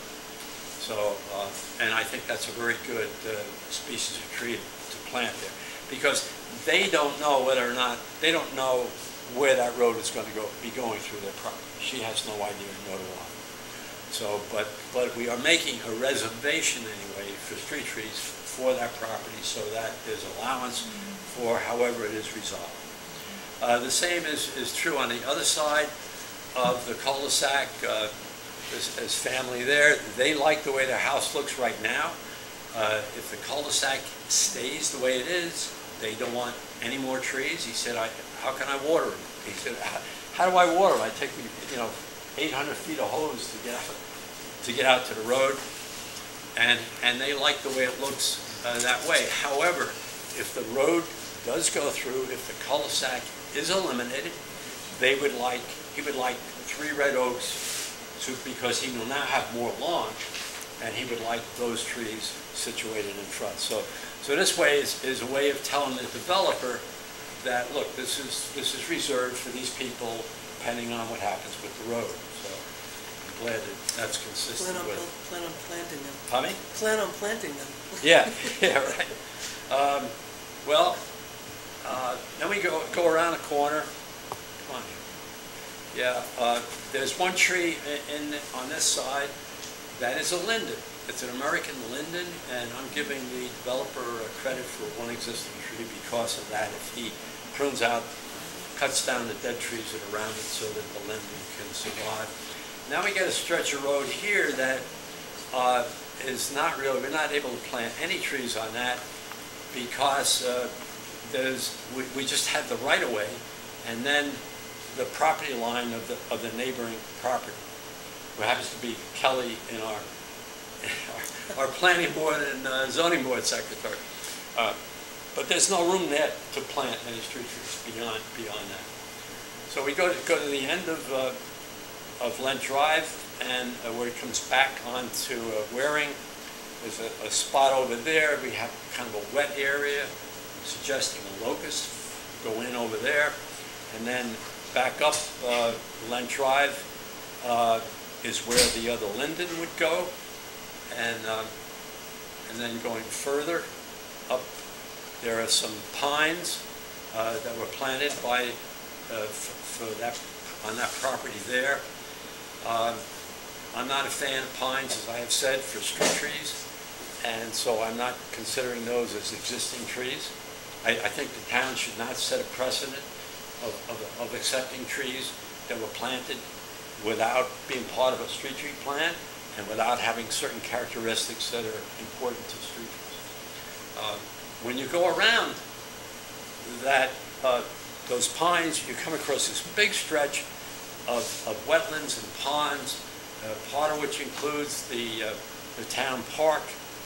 It's a beautiful, and this is New Paltz Views, folks. This is what people are looking at as New Paltz Views, and it's a great piece of land. It goes back quite a distance. The specs on the site plan do not require the developer to put street trees in on this section, and I think it's because of disturbing the ground. Was the original idea, Dave said. I think it's a great idea because I feel that putting trees in front of this and ruining the view is just a contradiction of what the concept of the site was. And instead of allowing your view to go into the distance, it cuts it off in the front.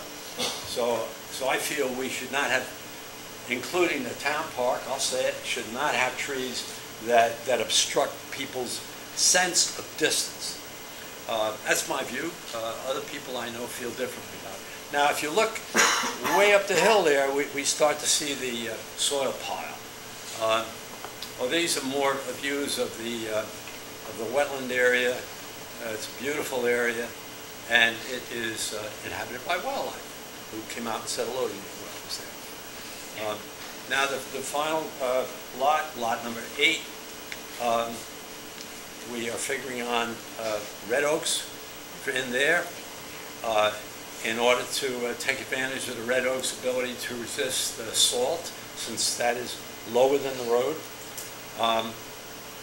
And they would be planted up to the allowable distance because of the line of sight. And that takes us up through the end. Now, I'd like to go back to the soil pile because the soil pile contains the soil that was taken off the property of all the landowners. When the land was graded for the roads and the land adjacent to the road was graded to allow for that, the soil on the top was taken off and piled up over there. And there's an example. This is right across the street from it. In order to create that slope to the road, the soil was all cut out and piled up over there. So what you have in that pile of soil is the topsoil, the better soil from all these lots. And this is a cross-section of soil. It shows something you probably all remember from earth science or whatever courses you took. All the organic matter is in the top, and this shows the top 12 inches. This is not, of course, accurate to that site, but it's not far off at all. And as you go down further into the soil, the organic matter becomes less, the fertility of the soil is less, and the compaction of the soil, because of the soil on top of it, is more. I did organic matter tests on the soil, and you can figure that the very top layer is about 6% organic matter, the middle layer is about 3.5%, and the bottom layer is about 1%. So that's the difference in the gradient of the soil that's on that site. Trees grow horizontally with their roots. They don't grow into a taproot like people sometimes think that trees grow like beets or carrots. They don't. They grow in a horizontal way. So therefore, what a tree needs to survive and to be a tree that's well established over time is a lot of good soil over a big distance. So the plan that we submitted and the plan that Sam Friedman has agreed to includes excavating out a big area for each of these trees, let him take it wherever he wants, that junk soil, and take the soil from the pond, from the pile, put it back into these holes. And I'm talking about holes. You commented about how important it is to have a big hole. Well, these holes are going to be 10 feet radius. That's 20 feet in diameter, going to be about 2 feet deep, 20 inches deep, and they're going to have to settle a little bit. They require a particular technique for watering so that the soil settles down, that the trees don't sink into a hole. I have alerted all the neighbors to the importance of this. They all agree, and they understand that it's going to mean some, the lawn won't be all continuous. It'll have to be seeded. But if you want to put trees on this site, in this soil, that live, that's what you have to do. It's also an advantage to Sam because it gives him a way to get rid of the soil without trucking it 20 miles. And the result, I think, will be that the pinhawks will grow, and instead of being shut off after 10 years, we'll get to be big like this beauty, and maybe even big like this one that's in Bronx Botanica. So, I'd be glad to answer any questions anybody has. Thank you. Thank you. Want to come back? Thank you for all your work.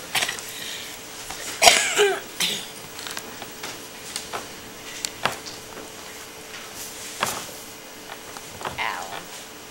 I'm sorry, I'm trying to get it off. All right, here you go. Okay. Al. Al. Okay. Just don't let my wife hear you call me that, all right? That way. Because if she starts doing it, I'm going to be very upset. Oh, are you saying only I can get away with it, Al? Yes, you can. Without getting into this tonight, but we'll have to do this in the future, one of the things that I learned when... Isn't your name Al?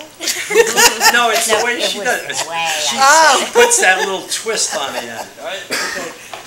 As only I can. One of the things I learned when Al took me through this plan and showed me before he came to the board is there's actually a you go through a subdivision, the subdivision says we have a tree law. You have to have a treescape, so you have to put so many trees into your subdivision plan, but most of the trees have to go into private property. So what is happening is you sort of do the subdivision, you say these trees have to be there, but then once you implement the tree law, they implement the tree implementation, people are living there and it's private property, and now you have to go ask for permission. So Al and I both said that the tree law needs to be relooked at, and we have to figure out how, if you're going to make a law, how you implement the law so it works. You mean the site plan? The site plan, when you do the site plan, the site plan says that, because we have a tree law, you have to have so many trees. So the site plan gets approved, but then like Al says, it's private property. So what Al did, and which is why this is successful, this particular one, is because Al went out to every single solitary home, knocked on every door, talked to every person, and got most of the people to agree to allow us to go onto private property to plant these trees, well, to allow the developer to go and plant these trees. So when people purchased or when the site plan was approved, were any of these dots on the approved site plan? No. Okay. No tree plan at all. Right. Okay, so that's when that should happen. Right, so we have to do whatever we have to do, whether through the planning board or whatever, we have to go back and correct that. Al will tell you, there are notes for trees being planted. There are notes to the effect of saying a tree every 50 feet. We didn't, and actually, right. It was to Al and to Kevin's point, there was a note in there, Kitty, that there'll be a tree every so many feet, but we didn't do a good job of defining to the actual property what the trees should be. What we should probably create through the process Like you just bring in the engineer, you bring in this, you bring in that, you have to bring in the tree expert who says, okay, in order for this to get approved, you have to have this, this, this, and this, and this is part of the plan. So then when somebody buys, they understand, that, yes, they're buying that property, but there is a right to plant trees on your property. Because I actually thought this was one of the first projects where you did consult right from the beginning, but was this before your time? Yes, I did a plan earlier, Yeah, and it was never acted on. okay. It was considered too expensive. By the developer? Yeah. Okay. And I wanted some very heavy-duty soil remediation, and I've learned you can't always get everything you like. Right. And but I never heard anything further on it. I don't know if it ever got beyond that. Right. The thing is, see, what the site plan does now is just saying a street tree every 50 feet is the way you get the number of trees. It's because you shouldn't really plant a tree every 50 feet. I mean, because the distances between trees vary by species. And you have driveways to deal with, and you have walkways, and you have grading. So the way I do it, and I don't know if anybody does it different, is you use the 50 trees and the length of the road to come up with the number of trees. And then you do a tree plan, like we did here, that try to take the best use of that number and work with it. In some kinds to, like I'm doing, to close a road in, or in the case of the spruce, you plant them closer together than you do oaks. But it really takes a plan, and it is hard when you don't know what the grading of the road is to be able to do that. But I do think that a way of notifying potential buyers of the terms of the purchase that includes trees, I think you can do that without, at the same time, strangling yourself too much with having to put a pin oak in there when maybe people hate pin oaks. I think you can still accomplish your objectives for street trees without having to do it. It is not being done now, and no other town is doing it any better than you are. Well, thanks. And before we vote on this, to accept this plan, I just want you to know that when he is finally done with this, he's promised to me that he's going to start working on coming back with a plan for how we can put trees up Main Street in the town of New Paltz, so we can, when you come into New Paltz, you have a tree-lined street in Main Street, Wouldn't that on Main be Street, lovely? which would make a big difference, I think, and stuff. So Al's going to work on that afterwards. Wonderful. Thank you, Al. Okay, Thank so- you. And Al, thank you for all the time you Yeah. donate. So what do we have to, We just have to give, I mean, technically, in essence, the developers already accepted this, and so, is there a role for Isn't- us? Well, your relationship is with the developer, right? Do we have to You approve this? well, what, I mean, Do we have to approve that's this? my understanding. so. Well, let's do that in case I do that. the developer. Take the plan to the town board. He does it, we have money in escrow. Right. Yes. We have money in escrow, the We've already developer's paid doing Al it. out of escrow, actually. We've already paid him out of the developer's escrow Do the plan? to work on the Yeah. plan. And if you remember when I read Dave Claus's letter, he said that the developer already accepted the plan. May I ask you a question? What's the cost of the plan? I don't know that. I do not cost it out. I mean, the Not cost of, cost it out. It involves trees and the soil preparation. But you're going to oversee the implementation of the plan? Yes. I'm going to help him do the bid, and Andy would suggest possible suppliers, trying to work out so that the soil prep is done first, so that the planting can be done by a different, we're trying to work it through to expedite. Okay, so I'm okay with that. okay, so Kitty, you made a motion? I'd like to make a motion that we accept Al Wagner's street tree plan for New Paltz Views. Second. Okay, is there any more discussion? All in favor? Aye. Motion so carried. Thank you very much. so Thank much. you. Thank you. Can't wait to go out there in 5 years. execution of the plan, implementation. Would you like to make a separate motion, Kitty? In effect, in that, I'm working somewhat with Stacy, on the Stacy's supervision. I'd like to make a motion that we authorize Al Wegner to continue with the tree plan for New Paltz Views. Second? Anybody want to make a second? Oh, I thought you did second. No, I was asking for a Oh, favor. second. Any more discussion? We're authorizing in the what capacity? We're Are you the authorizing official tree guy? Don't you have an official title? It's not a town title. I have other titles that I dreamed up from now on. I thought you were like our landscape. He's a landscape When we need consultant. you, call me that, yeah. No, He, there's no. But you there's no consult position. for the planning board, don't you? Yes, yes. Oh, but as a private landscape designer. The town has not made any official designation. Okay. It But could, you, but has not. so that's something we should consider in the future, is to make Al the official town landscape consultant. But for the purposes of tonight, we're authorizing Al Wegner, who has developed this street plan for Lent View, New Paltz Views, to take whatever steps are necessary to see the full implementation of this project. You want a second for purposes of discussion? Sure, Jeff? second, yeah. Okay, you a little concerned from a legal perspective? We're just talking down here, Kitty West. I don't think we need to do anything. We've approved the plan, and what you're doing with the developer is your business, correct? Well, in a sense, but it comes out of the bond. In other words, my invoices go through the town and come out of the bond. So Then we need to what you approve would be doing would be authorizing money to be spent out of the bond to pay for my time. Does the developer co-sign those invoices? No. I don't. No.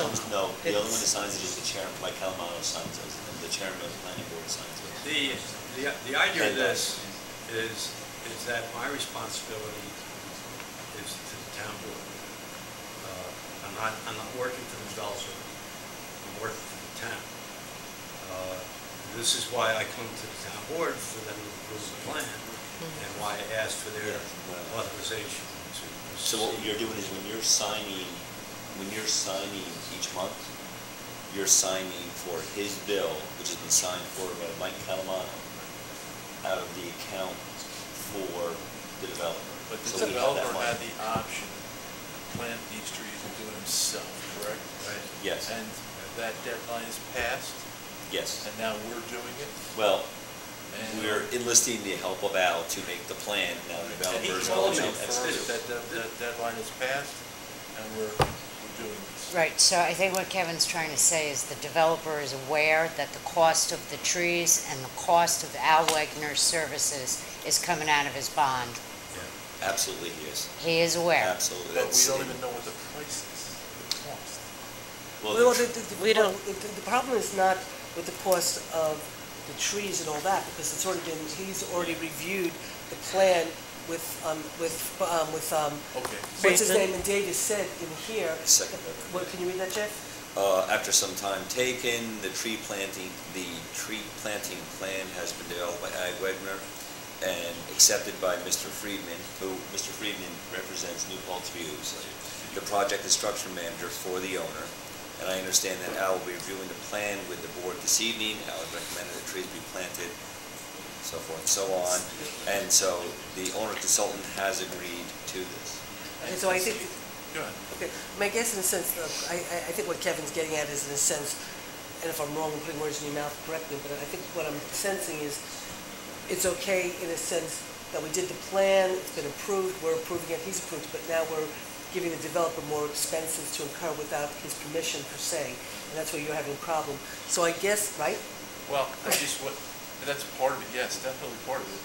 As long as we know that he's approved it in writing, and now we authorize disperse funds pursuant to the plan? Yeah. Okay. Well, I don't know if we're gonna, I actually don't think we're gonna see the bill, you're not purchasing the trees, right? He's not purchasing the trees and we're not approving the vouchers for the trees. We're only approving his time spent to create this plan that he's given to the developer And so we're just taking out of escrow his Wait, time. I'm not following you I now. agree with Kevin, though, if I might say this, I mean, I've spoken to Sam. He's the one that called me and said, will you work on this? Will you do the plan? When he called me and told me that he approved the plan and the soil prep, he said, and I want to work with you in terms of implement, in terms of the execution. But I would like to see that in writing. So I will ask him for that in writing. And he'll send that to you, Susan, in a letter saying that he authorized. That's good. So do you want to make the motion, do you want to, Kevin, offer a friendly amendment to make the motion? Well, I'll just withdraw my motion, and Kevin, why don't you make Well, But you can't I'm withdraw it. confused now, because you just raised an issue about the town's not buying the trees. I thought he missed his deadline, and now the town is buying the trees. The town is Not- using the escrow Right, money I don't to pay mean- Al that's to correct. oversee their I don't mean planting. town funds, I mean through his escrow, through his own money.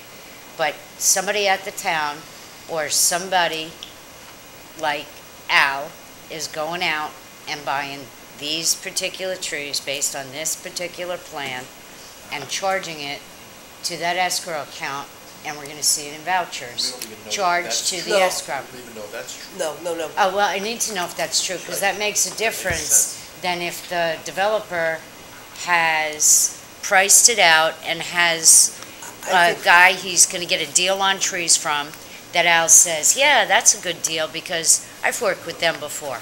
Well, before you keep going, but I know No. Susan's been talking to Sam, which, No, or not me. actually, never had a Can I just say conversation that with time is them. of the essence Yeah. here, right? Right. We're mid-August, so let's come up with a proposal, with a motion that will enable Al to do this work, subject to a letter from Sam. New Paltz Views, confirming that they are aware that they will incur the expenses. Okay.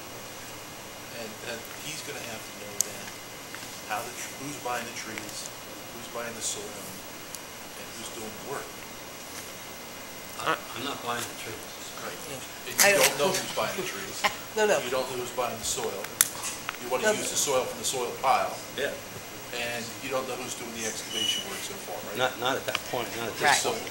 I thought that we gave the developer a certain amount of time to do this, that he didn't do it, and now we're gonna go ahead and No. do it. No, what's happened was we set certain deadlines. The deadlines they might have been missed by a couple of days here or there because of permits, because of engineers, because of vacation. But now there's cooperation. But basically, everything's working according to the letter I read before from Dave. Everything's on track, everything's happening, But you know everything what, is we still planned. don't have anything in writing That's the from, Oh, that's, We need the implementation part done too. Your plan is perfect, but where's the implementation piece?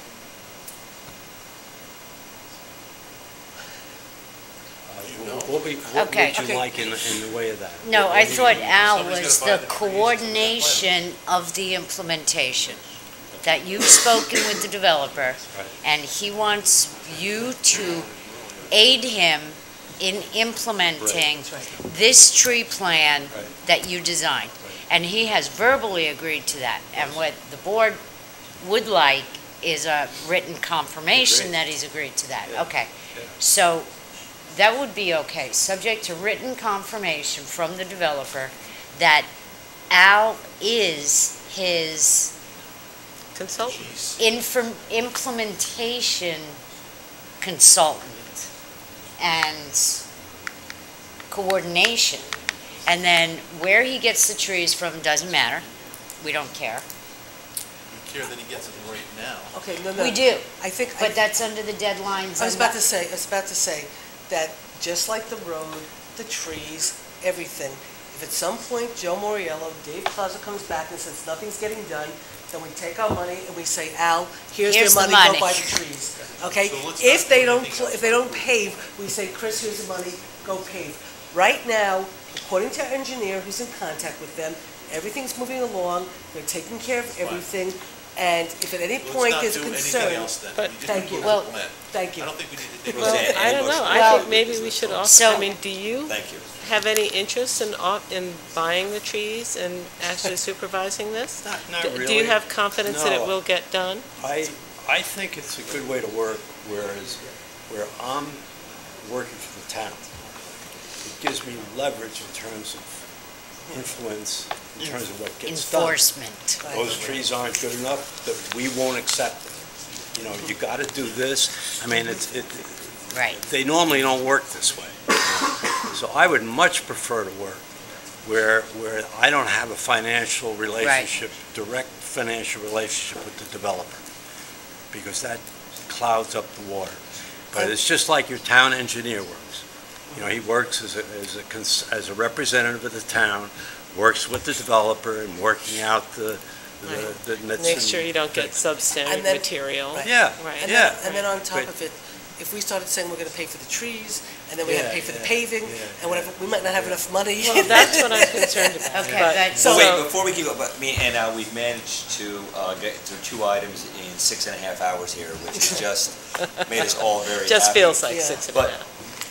But what I'm just trying to get straight here, and I'll blame Kevin on the confusion, is we had some planting done for the town, and there was a lack of supervision, or there was inadequate supervision. Right. How can this board all go home happy tonight, knowing that Al is supervising? What do I need to get from New You just Paltz need to Views? authorize me to do it. I spoke to Stacy about No, this. but I need to get something, to Kevin's point, I need to get something in. Are we paying you to do that? We're Out paying of- through the escrow account, and I think, But I need to get something. All right, But so we- that's why I said before. well, I just I'll need get a something letter- formal. honestly, a letter from the- I don't, I'll just go back and say, I don't necessarily think we need something formal, okay? Well- Because he does it, he goes there, he talks to him, he bills us, we take it out of the escrow account. If Sam has a problem with him, he can come to us No, after the I think fact. we have Well, to, but Kitty I was think here, the but we town had some- board Okay. has to Sorry. make a motion What? to authorize. Hold on one sec, because I 'Cause just we- want to hear Jeff's rebuttal. Well, You- but you had an Kitty was here on incident? the board too. We had some bad Yes. we had some plantings done by a And they all different died. entity. And I don't believe most of those trees are gonna survive, and Al has concurred with that image. So what can I do to ensure that you're involved to make sure that these trees? Authorize me to spend my time to do it. So What's we your need total? to do that. $75 an hour. All right. How many hours do you think? It's not What total our hours do you money, think? right? Which is fine, but I see where Kevin's going. though, We're with probably this. talking $3,000 maybe. You know, I don't really know. It depends on the cooperation I get from the other people. It depends on the equipment they use. Can we say up to? Sure you can. Yeah. Can I throw my 2 cents in? Absolutely. In an escrow, if we authorize Al to be the implementation of this plan and follow behind the developer and make sure to see this through, and we agree, we're charging this to the escrow being held in the New Paltz Views or Lent Drive or whatever name it's being held in, then what Al's services cost, we drive through the escrow account. But we have to know what those costs are in advance, and that's what we're flushing out right now. I if you were don't, to say- because the developer was responsible for leaving an escrow with us for work that he was negligent of, which is the only reason why you take an escrow. It's surety that the work gets done. You still have a fiduciary duty Okay. with an escrow Fine. to use due diligence and cross your Ts and dot your Is. Okay, well then, just in case there's any cost overruns higher than 3,000, I'd like to put it up to 3,500. Are you okay with that? Okay. I hate to Okay. put a limit on it, but he is being sticky. Well, we can always come back if I've worked there's a out it's problem. about $75 a tree, so I think the developer's getting a pretty good deal to have this Okay, kind of. so right. I'm just trying to think, who made the motion? I'll make a motion. Okay, go ahead. I'll make a motion that the town board authorize Al Wagner to supervise the implementation of the tree plan for New Paltz Views as approved by the town board this evening. As a result of the developer's failure to plant the trees in a timely fashion, and that the town board spent up to $3,500 to reimburse him for the cost of his services. Out of the out of the developer's escrow. Second. Would anybody like to discuss this? Do I, all in favor? Aye. Okay, motion so carried. Thank you, Okay, Al. but now Kevin got what he wanted. Now it's somebody else's turn. Okay. So I Thank got you what I very wanted. much. Thank you, Al. Laura, can you come up, because I'm getting really, really hot, and it's getting late. I think we and should go into executive session No. with the chief. Let's and the finish police with Laura. We can knock through that. We can knock through that. Just disarm. I know that, I understand. Oh, I- Let's do the three Yeah, no, I want to things, get to know. and then we can maybe do the Eagle Scout really quickly. Yes. And then, this is what my preference would be, everybody, if this is okay, is, we're gonna do Laura's three things, then we'll do the Eagle Scout dugout, it'll take 30 seconds, we'll do the intermunicipal agreement, that's 30 seconds. 30 'Cause this way seconds. then Is the it's Eagle going to Scout executive- If we should go into executive session. Okay. When we come out, we're not gonna do anything else, and so people can go home, you know, whatever, so, you know, while we're having camera time, I don't want it to, okay, Okay, so, what did you decide to do about this? food We waste? talked about this, didn't we? This is the one where they're paying us. No, you're thinking about the next one, which is the. They're both paying us. you're No, talk- this is the food waste, food and waste is paying food us, too. waste Oh, okay, I says, was talking to you yesterday about the, oh, you were talking to me about the other one? scrap metal.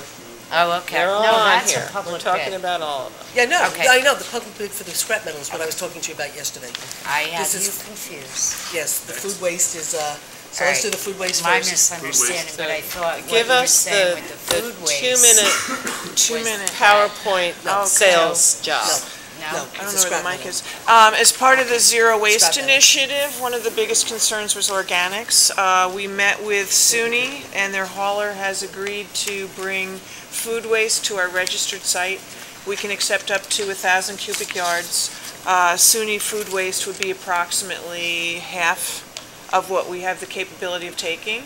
We're charging the going rate, which is $40 a ton. We're not going to get rich doing it, but it's all part of our Zero Waste Initiative, and we'll have a nice end product, The end product, which would be soil. and sold. Yes, and sold.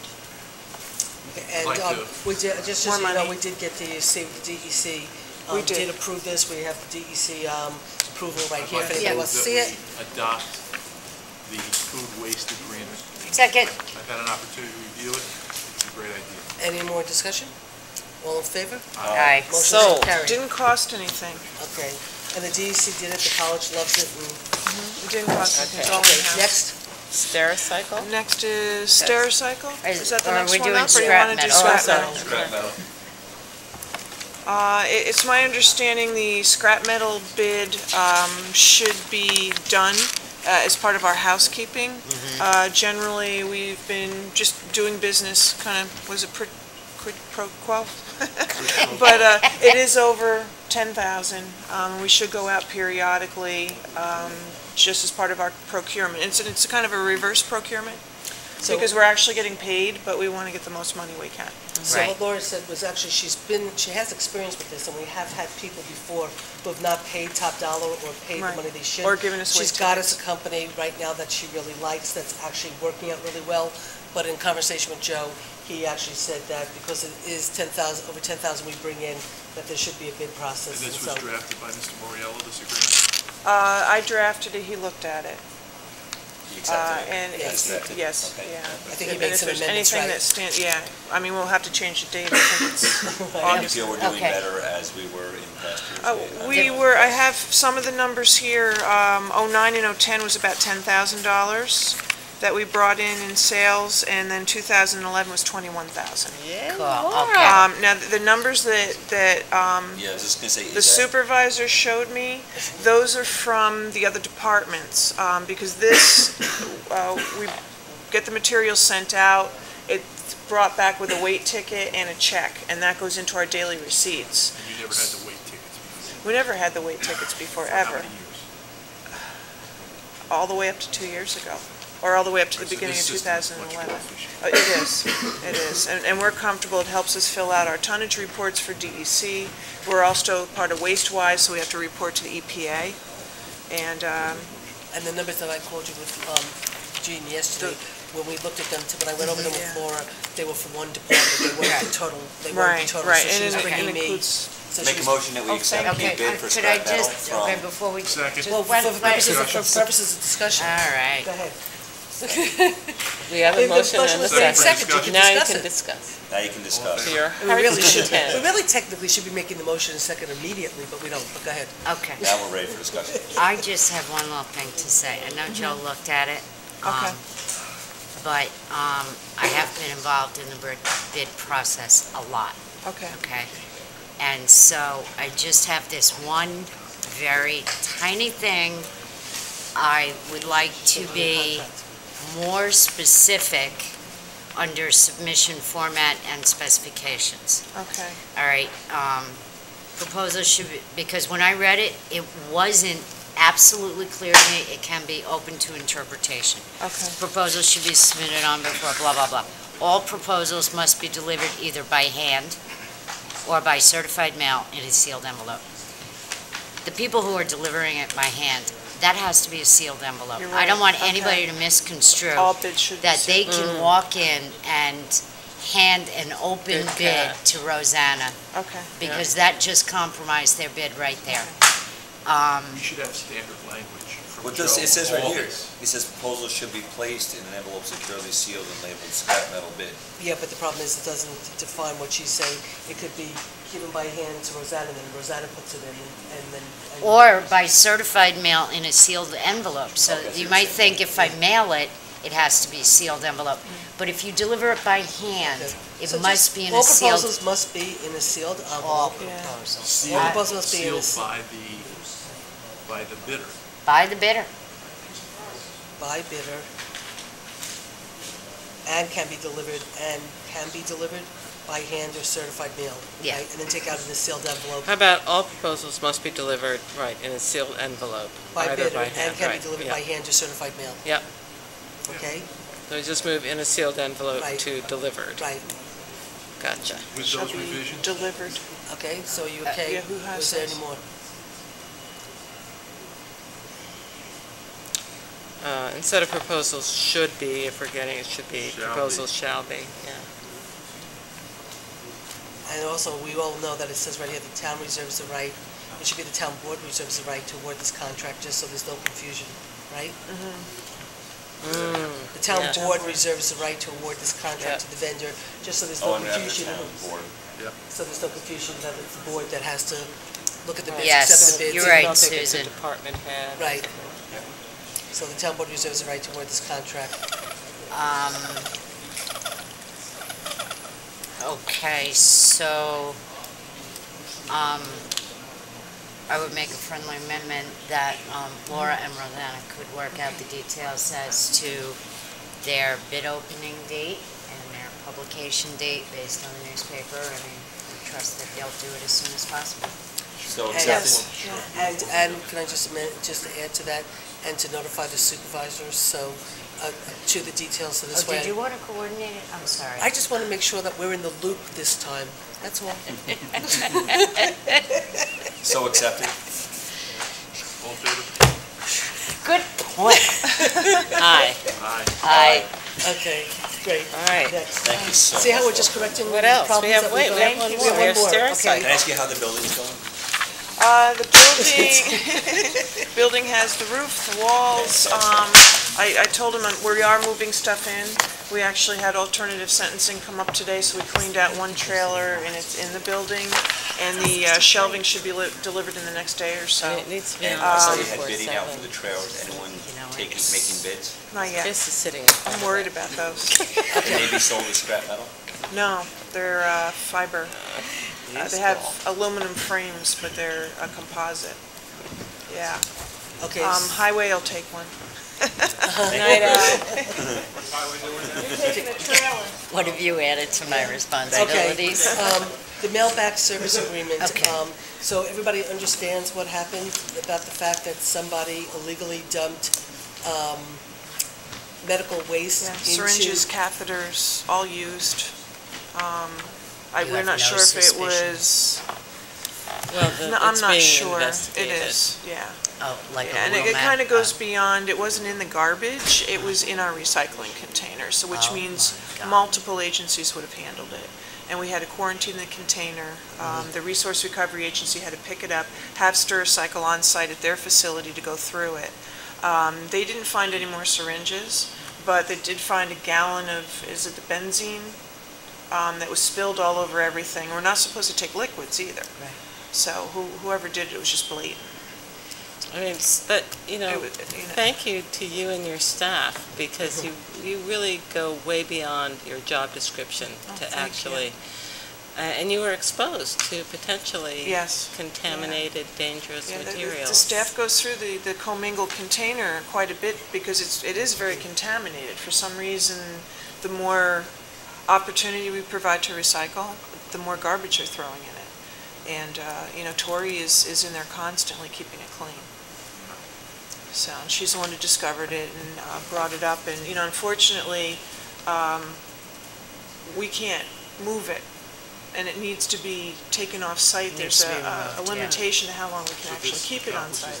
It This brings in a company. It does, This yes. brings in a company, Yeah. and it's an annual account maintenance fee of $60, which if it happens again, but then there's a $125 cost for them to come and pick up, you know. I make a motion It's to the first approve time this it's happened. Stericycle agreement. Second, and just for conversation, I will let you know that I know from my own experience where I work that we pay a lot of money to dispose of our sharps containers, Yeah. and we isolate them, and they're picked up by a specialized company. So I'm very sorry you guys were even exposed to it, because No, thank we you. go to great expense at our location. To handle it the right way. Just to It handle just, it the right way. I mean, it's just really distressing that a healthcare agency Would actually do this. somewhere in our community Would actually do did this. this. It's horrible. Well, it is being investigated. I know that the chief of police Yes, is, yeah. you know, he's checking with the With DEC to see what they're doing, Right. to make sure there's not a duplication, but it is being investigated. Yeah, And, thank you. you know, and we will try to find who has done this, and there will be consequences if we find them. Yeah. So- There should be. Okay, so, all in favor? Aye. Aye. Okay, motion so carried. I have the actual original one, so why don't you hold on to this and Oh, see who pretty signed color. Oh, it? you, can sign you should it, get or- Susan to sign that tomorrow. Do you have any more important papers? Like, where's the other two contracts you need to sign? Well, she's got copies of them, so, but that's the original All right. one. Okay, then, just- wait, there's another thing with Laura that she needed to Oh, the talk to Eagle us about really quickly. have No, this. with Laura, that has to do with her budget. My budget, I've been making, it's her music. Yeah, go ahead. I've been making mention of last year, or this year's budget. Last year was forwarded to me via email on December 30th, and I've been going by this budget, but in each report, I had a concern because our main union employee, our operations person, has only been put in part-time. Even though he's full-time. Even though he's full-time. And in addition to that, a previous employee continued to be paid out of the budget as well. So as of this pay period, I'm redlining it. We do have some money coming in. Next week, we'll be submitting the vouchers for the DEC grant. It should be approximately $60,000 or $70,000 that'll be coming back. And we were also just notified that the 2008 grant that was written has come due, and we can put in money there. So there is some coming in. But I just, and I found another issue too, Susan. We discussed some PR money, and I don't see that. I went over some budgetary things with Patty today, and there's another $16,000 that just, I don't know where it is. Money is what, Public relations. money that we should be receiving? Well, we'd be receiving a 50% reimbursement. And it was put in the budget, but it's not really in the budget, so I'm not sure where it is. So what- Your reimbursement will be on the revenue side. No, but, The money's but not you in still have to there. have the expense. Yeah. And what's happening Here's is what I have. her expense, A, on personnel, was not budgeted correctly for this year. That's what I So have. she's already done with her I- personnel. no, I Right, understand. right. I And then on the understand. grant money, it's not in the There's book. only these three lines, and then this $750,000 and $15,000 line aren't even in there. And I was working off of this because I thought this was the official return that I had gotten on the 30th, after the board approved the budget. The board did not So approve the budget. They didn't approve the So- budget. Oh, you see, So- you got this one. I'm distressed. I understand. And not this? What is PM No. and OS? But this is the end. I Okay. mean, this is the full dollar amount, it says in contractual. you have 25,690, and that's it. So these items are actually allotted for. And these were Now not. wait, this may be a description of this 750, well, this says cleaning supplies, you got $750, but this says office supplies. And then there's But that's 15,000 here that was set 50% printing and mailing, reimbursable. 2010 USTA grant. Yes. And is that money that you're spending in For what? I was production? going to, not Okay. now. So you have Are to you- wait, so you have to spend it to get reimbursed. Yes. Okay, but are you getting reimbursed within this year for that 2010 Yeah, grant? we would, but I don't have it to spend now. Well, see, there's a combination, she does, she has couple different grants. Yeah. So some grants, she's getting reimbursed now, some grants, if we spend it now, we don't get reimbursed For for a later. couple of years, And we've yeah. been sort of Yes, except considering that, whether or not to Yeah. spend that But money. this Okay. particular one, as Right. soon as we put the vouchers in, they said within 30 to 60 days will be reimbursed. That's the nice one. okay, The other you one, don't have your revenues, do you? The revenue? Um, Because No, she brought a sheet. I would just look at the revenue and see if What? there's a potential. well, this is our No. actual Brought to my revenue, attention today, and I not took including the it grant money today. that's coming in. So the problem is, we're gonna have to find money Oh, somewhere. no, I pay wanted these to employees. look at, Yeah. like, did you ever get revenues for Yes, put some what money in the recycling's part-time bringing in full-time. revenues? And the employee that was, It would be they the budgeted income, for part-time, but he wasn't this always income, the for- No, I know, 74,000 but that's including your real numbers, That's right? real numbers, Right, yes. no, I want to know what they put in Oh. the budget as anticipated. know. Because you know what, you may have exceeded He's it been in for full-time, by getting paid, 15,000. had it for budget, but not And if you working. had, it's a budget modification to increase your revenues, increase your appropriations, and that covers the 15,000 that you cost for the production of that 2010 grant. And I can figure it out if I look at it. Okay. Okay? And I'll help you with it if you want. All right. Okay. I don't know what we'll do with personnel, but, all right. That's. Oh, So no, we have to figure- I'll so she's gonna I'll do the think budget, about we're gonna that. have to- we're gonna have And, to, Okay. we're gonna have yeah, to find don't money worry. to cover her. I know what you, can I, Yeah. I think I know what the, No, this one. oh, I can make a copy of that. It's much longer Yes. Yeah. so I'll make a copy you of had this sheet. somebody working part-time only? No, No, he's he's full-time. He was put in the budget as He's always, part-time. yeah, I don't know why he was put in there part-time. Oh, And I okay, keep on the end of all of my reports, my monthly reports, I put that in there. right, Right, I okay. think- And then I think the last one, I said that, this is it, the budget's gone. Right, I think there were expectations about Yes. Okay. things that didn't Um, happen. Well, I think when we look at when we're putting together the new budget, we'll probably see things in the current year, because we have to do an examination of the current year. We have to amend the current year, and we have to look at the prior year's adopted budget, and we have to look at the prior year actual expenses. So I think that we may see things, and we may be able to, But don't regardless, panic. regardless, the only point really, ultimately, she's got an employee that's got to be Yes. paid for. She's got a number of employees that have to be paid for. Her personal services line is Right. dead, and Right. the water's spent. So we need to let her know that, don't worry about it, it's not your problem, it's our So problem. show up tomorrow? You show up, all your employees need to show up, Absolutely. and we're gonna have to figure out where we get the money to cover your employees for the We next will 6 put, months. we will put money in your personal Okay. service line. Right. And we'll work on making that up, Well, as far as the other I'm hoping, programs. Kitty, I'm sitting here hoping that we just did not plan on anticipated revenue from grants and didn't put it into the proper. No, lines. we planned on personnel changes. That was another thing we did plan That's- on. We did right. plan on a personnel change that But- did not come to fruition, Right. and it has gone on longer than Yeah. anticipated. But simultaneously too, there is possibility, which we have to double check, about revenue, grant money that might have Yes. been put in as I'm revenue, but might wondering- not have, or whatever, or you whatever, know so we have to It go was back and neither look. put in the Yeah. revenue nor the I expense. think that grant money is somewhere else. You do? Gene, I think you're I right. do. I think it's somewhere, I was here for the budget hearings. I think it's somewhere else. I think I have we to do look have at grant the money look from at the you that stuff. we did not put into the Because I revenue made line, notes all over. or expense line. We'll I spend got a a lot look. of time She'll trying to find it. track down Okay. revenues. Jean is on it. Yes. Success. Jean I is so on I it. get the Okay. check, I'm holding it. Okay, Jean is on it. I think it's in the town's budget, just not there. Not where it Okay. belongs. Yeah, That's where I think it is. okay, I do. all right. Okay. Thank you.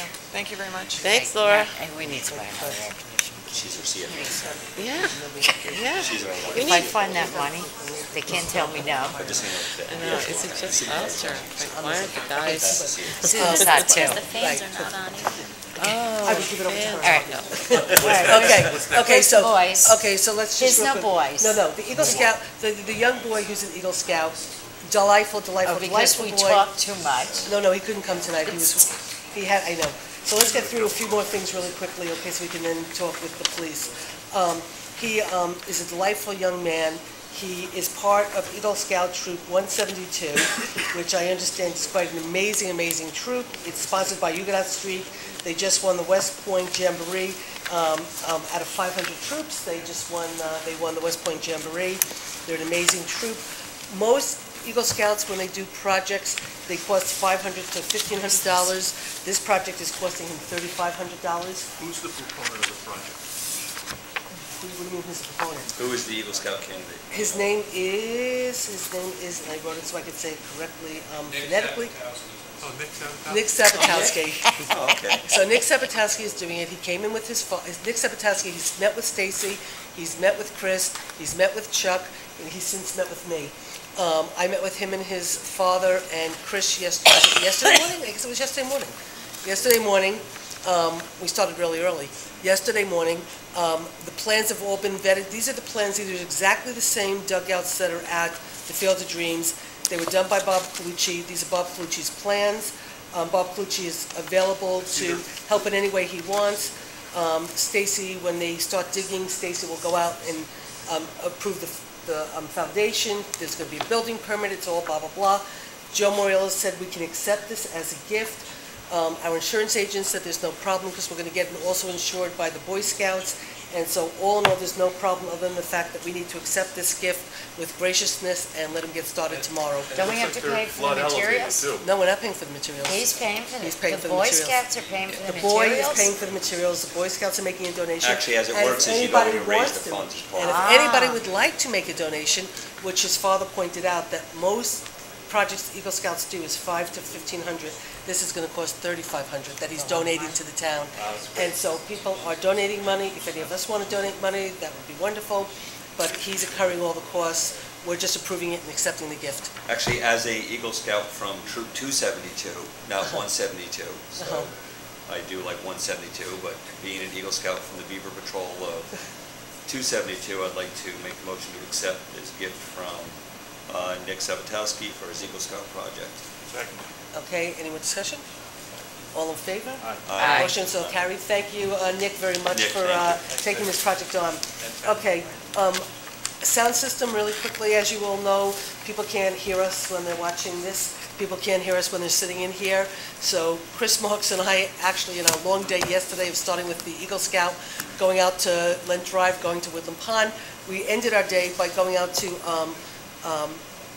Ray Schilke's Ins and Out to talk to him about what it would take to actually get the sound up to speed in here and out of here. So Ira will never yell at us again. People don't tell us how lousy the sound is. So basically what I would like the board to do is make a motion to, for Ray Schilke to put a sound system in to make our town board meetings sound accessible for a cost of up to $1,300. I will tell you, at ADA compliant. We did, Carol did talk to other people, and the cost is pretty much the same. And having Ray being able to come in, look at the site, put it up, take care of it, he's a sound expert. I think he, we feel really. 1,300, that Well, low? it's yeah, he said it was about 1,100, Chris, he said it was $1,100, but then he said that there was probably $50 to get another speaker, and then probably $85 for him to come in and do it all. So I took the 1,100 and I made it 1,300, up to 1,300, figuring that would cover it. So moved. Based on your conversation yesterday, that sounds right? And I'll second for conversation. Okay. Do we have that in the supervisor and/or board personnel service line? or not personnel, Contractual. town board line? You know, I suspect we do. I didn't double check because I didn't have time today, but I suspect that that's where we will take it from. There was about $4,800 in there Yeah. last time I Oh, why looked at wouldn't it. we take it out of public access? Do they have a budget? Because it's not in Isn't it. It's not in it. But isn't it, Well, it is. okay, but Well, then no, we'd have because no one to, No, but complains this about is- hearing it at home, it's Oh, no, hearing no, it. But no, it's the town But board's it- responsibility to be ADA compliant. No, but actually, the truth is, people do complain all the time about not hearing it Right. at home. So part of this is to help us be able to Right. have our meetings, Right. be able to be heard when Which they're is why it watching. should come out of the town board line. Right, and it was about 40, there was a little over $4,000 last time I looked at that, I believe about a month ago. Right. I mean, all that stuff we're getting from the controller and the governor, all of those emails saying, here's how to be compliant with the new, I can't remember the name in the subject line, but it's our obligation to make ourselves heard. So I think it should come out of the town board line. what, it's a requirement now to be televised? I don't know if it's to be televised, but if we are televised, it has to be audible. It's not a requirement to be televised, but you are allowed to keep a copy of your televised board meetings, and that can act as your official board, as your minutes for the meeting. Well, just let me ask you a question. How So much that money is- do we have a public access? Is there money in a public Well, access I don't line? think there's money in public Well, access. this I know- isn't- I think it should come out of, I'd like We've it to gone come out so of the- far over our public access Okay, Okay, so budget charge this it to year. the town board, Okay, Right, of which there was because last time I there's looked at it, 5 there was of us. okay. So we have a motion by Kevin, Kevin? and I Kevin made the- seconded it. Okay, and for the money to come out of the town board line. Any more discussion? All in favor? Aye. Motion is so Aye. carried. I will get Ray here tomorrow, and by the next town board meeting, we will have microphones, more microphones, speakers, and no more Great. complaints. Thank you, Ray. Dance Okay, walls. And thank you, Susan, thank and Chris for doing that. Thank you, you too. Oh, Okay, and another air. what? Chris, let me know where we sound. Right. Okay, so, and then actually, I Rosanna, can you're talk gonna have to to get Chris. taught, and Chris is gonna get taught how to do some, there's some mixing work that has to be done, but you guys are gonna get a lesson. Okay, very quickly, let's just move on to building and grounds, highway. We all know that Bob Leghorn is leaving us, and so we need to make some changes. Chris and I and Dave Clauser and Jason West and Blue, and I think Chris, who runs their water sewer, are getting together on Monday to talk about how we're going to handle our water and sewer 6, once Bob leaves, and we don't have the person with the licenses and stuff. So we're going to meet on Monday to try to see how we could move forward with water and sewer, and we'll either do a private contractor, we'll work with the village, we'll work with Dave Clauser. By the next meeting, hopefully I should have an answer to that of how we're going to move forward. But in the interim, while we try to work that out and work with the DEC to take care of water and sewer, Bob Leghorn's going to be leaving, and I would like for someone to make a motion that building and grounds personnel will report to Chris Marks when Bob Leghorn leaves. And we'll start the transition of moving them up to the highway and out of downstairs. When Bob Leghorn leaves, they report to Chris, and Chris tells them where to go and what to do. So moved, but someone seconds only for purpose of discussion. Okay. Chris, do you approve of this? That was a yes or no question. Chris, do you approve of this? Chris approves of this. Discussion Well, to over, meet certain discussion, criteria. discussion over for my Chris, purposes. Susan Anyone wouldn't else is welcome Susan to wouldn't be bringing this discuss. forward if Chris didn't approve it. I do believe he's already said on camera that he was okay with it. I couldn't hear it because of the sounds. The conversation started with Chris standing outside when we were figuring out how we were going to save $30,000 taking care of the handicap accessibility parking lot. That started off at $30,000, we got for $7,000. And as we saved $23,000, we also decided we should do a DPW or some kind of consolidation, and that's how it all began. So we already saved $23,000. I know, well, the first round was just too expensive. So any more discussion though on this? 'Cause, All in favor? Aye. Motion so carried, terrific. Okay, the only Chris, last thing. thank you very much for Thank taking you. on some Right. extra Do responsibility. you think you're doing a lot of vouchers now? Don't worry, Carol West has it under control. Actually, Carol hold West on. knows how to do it. I know, actually, no, Chris does a good job. He does. Except for some, I know I can be nitpicky, I admit it. I like nitpicking if makes us do our job better. So does Jean want to just very quickly, for entertainment purposes, tell about the phone call she got from Chris's truck yesterday? So the thing is that you're going to have a lot of things that are all combined, and it's going to be one. Like, you use Lowe's, they use Lowe's, right? Think of all the things that you guys use in common, that you're going to be doing one voucher. It'll be a piece of cake, honey. Yeah.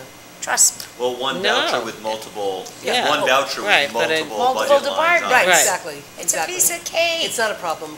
Carol can We'll do it. streamline it down. It's not a problem. It'll be one That's voucher right, with but about just six tell budget 'em. lines on it. Sewer But 6. But out of get a sewer phone call 6. because when you guys were doing vouchers and Jean had a question about an expense, she got a phone call yesterday from me in the car with Chris. So Jean could ask Chris the question and Chris could explain it to Jean so she could put her initials on the voucher and it could get paid. So anyway, okay. We made nice and I get it. I didn't get the voucher back yet, though, so, up but there. I will approve it. Okay, so, open space ban.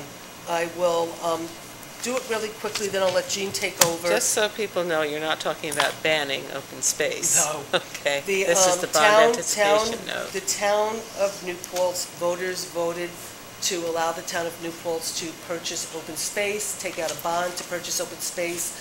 The town took out a bond anticipation note to the tune of $650,000 and used that money to purchase 2 properties. And now the ban is has to be renewed. And it came to our attention when we were doing it that there needed to be money for principal to pay off this The ban. ban is the obligation. It's like a promissory note. It's a debt, right? It is a debt, Short-term debt short term. that we need to convert somehow at some point. Later, first we Okay. gotta make a payment. All right. This is about the payment. We have to renew the short-term Well, obligation. before we talk about the payment, we have to renew the short-term obligation. We're about to do that So we borrowed $650 and spent it right away. and spent it, and now we have to figure out how to pay it back. Right, but there was a bond anticipation note. We have to roll it over because it's due.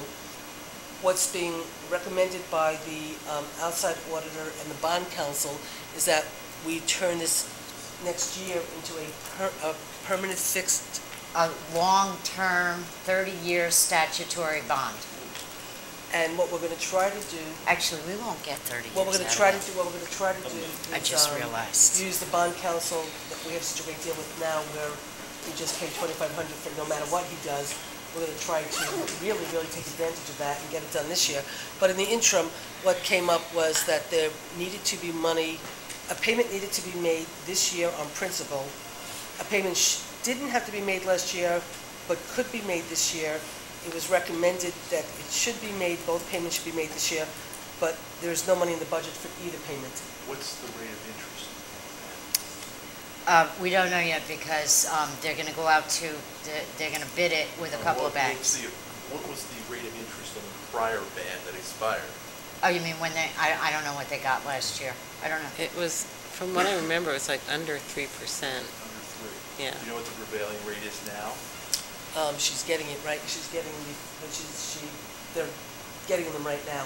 Part of it had to do with how much if we were paying down, and part of it had to do with how long we're going to, if it's going to be 5 years or the 30 or the whatever, so that's being worked on right now. So Gene, if you take that as a long-term debt on 30 years, do you borrow the full $2 million then, or it's a promissory to borrow $2 million? Where do you get 2 million? That's what the That's bond what vote. I get $2 million because that's what was approved by the But you voters. don't have to borrow So all that. the reason why we got the ban was this all dates back to Oh, you're Palmatier saying- property. So we paid for Palmatier property in anticipation of getting the bond due to And the many Stoneleigh failures. Woods. And Millbrook. Yeah. Millbrook, Well, Stoneleigh Woods. Stoneleigh Yeah. Woods, whatever you want to call Yeah. that property, Millbrook Yeah. Reserve, Stoneleigh Woods, whatever we call that. So that's where the ban came from. So if you go 30 years, do we take 2 million and pay 30 years on 2 million, or do we take the? No, it depends on what. Let's just say we got 650 now, we Okay. take 650 over 30. Well, it depends on what the authorization was when you got the 650. Well, the authorization was 2 million. In your But we don't- referendum. We don't have to Yes. spend it, right? No, okay. Two hold different on. conversations. That's Okay, a hold on totally a different second. conversation. My point though, my concern is, why are we borrowing money and paying it back over 30 years? Because then the rationale was that everybody who gets the enjoyment of the open space contributes instead of just one generation of 10-year people. Your interest that you're paying, I know it's a relatively low rate of interest now, but you're still, I mean, you're just delaying the inevitable. Can I interrupt only for a second, because we're not making a decision tonight on what we're going to do for the long term, if we do 650, 2 million, what we're doing. The only thing we're doing tonight is the 650 is due at August 25th. The 650 needs to be rolled over, okay? What principal amount do we have to pay? On the 25th, and it has to be, the paperwork has to be done. The paperwork, it has to be authorized tonight so that Susan can sign off on it and this can all go through on the 25th. So what's due the 25th? So originally, I walked into the meeting and I told Susan I wanted to go.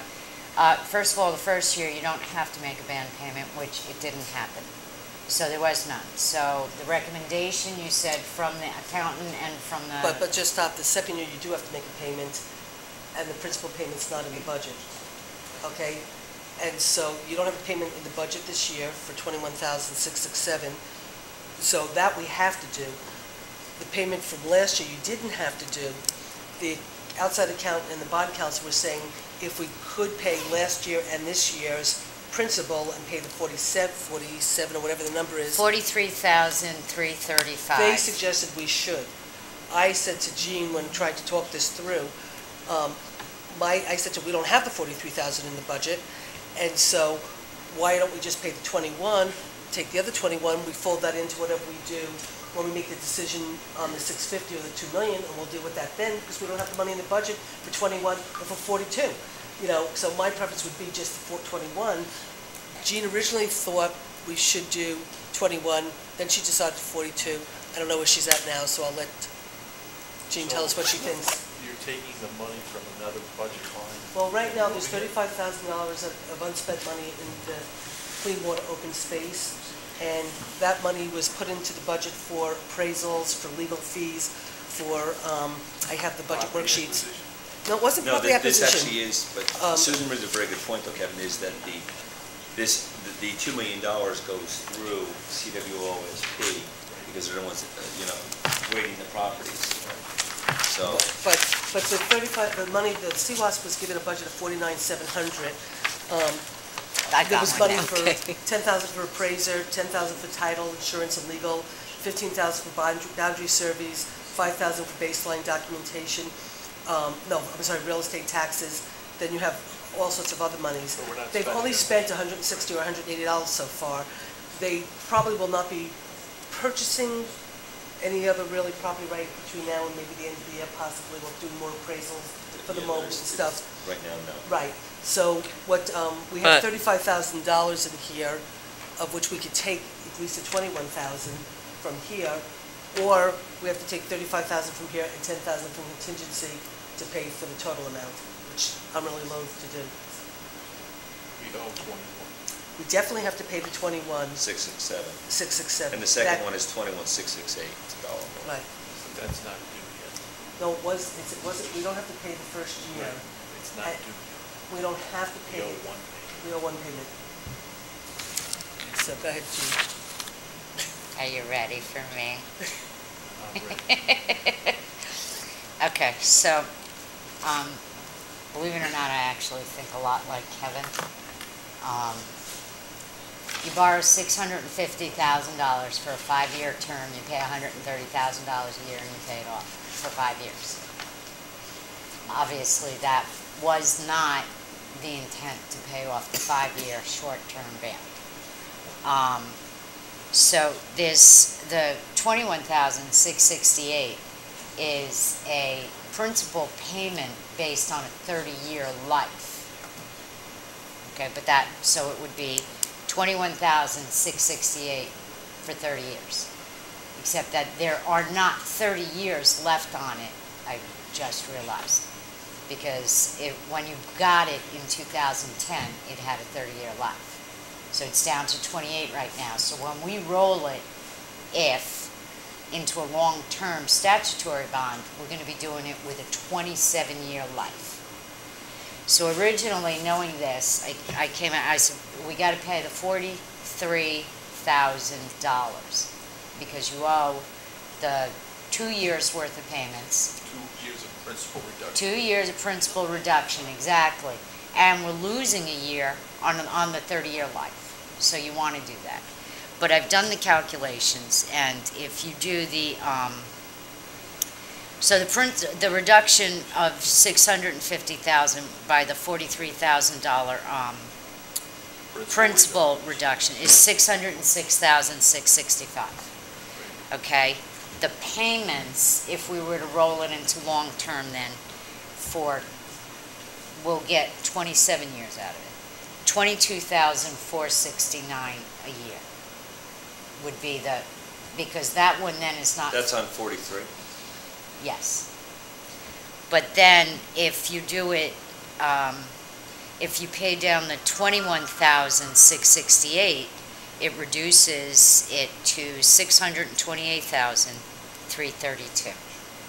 And your 27 years worth of payments are $23,271, and the difference is $802 a year.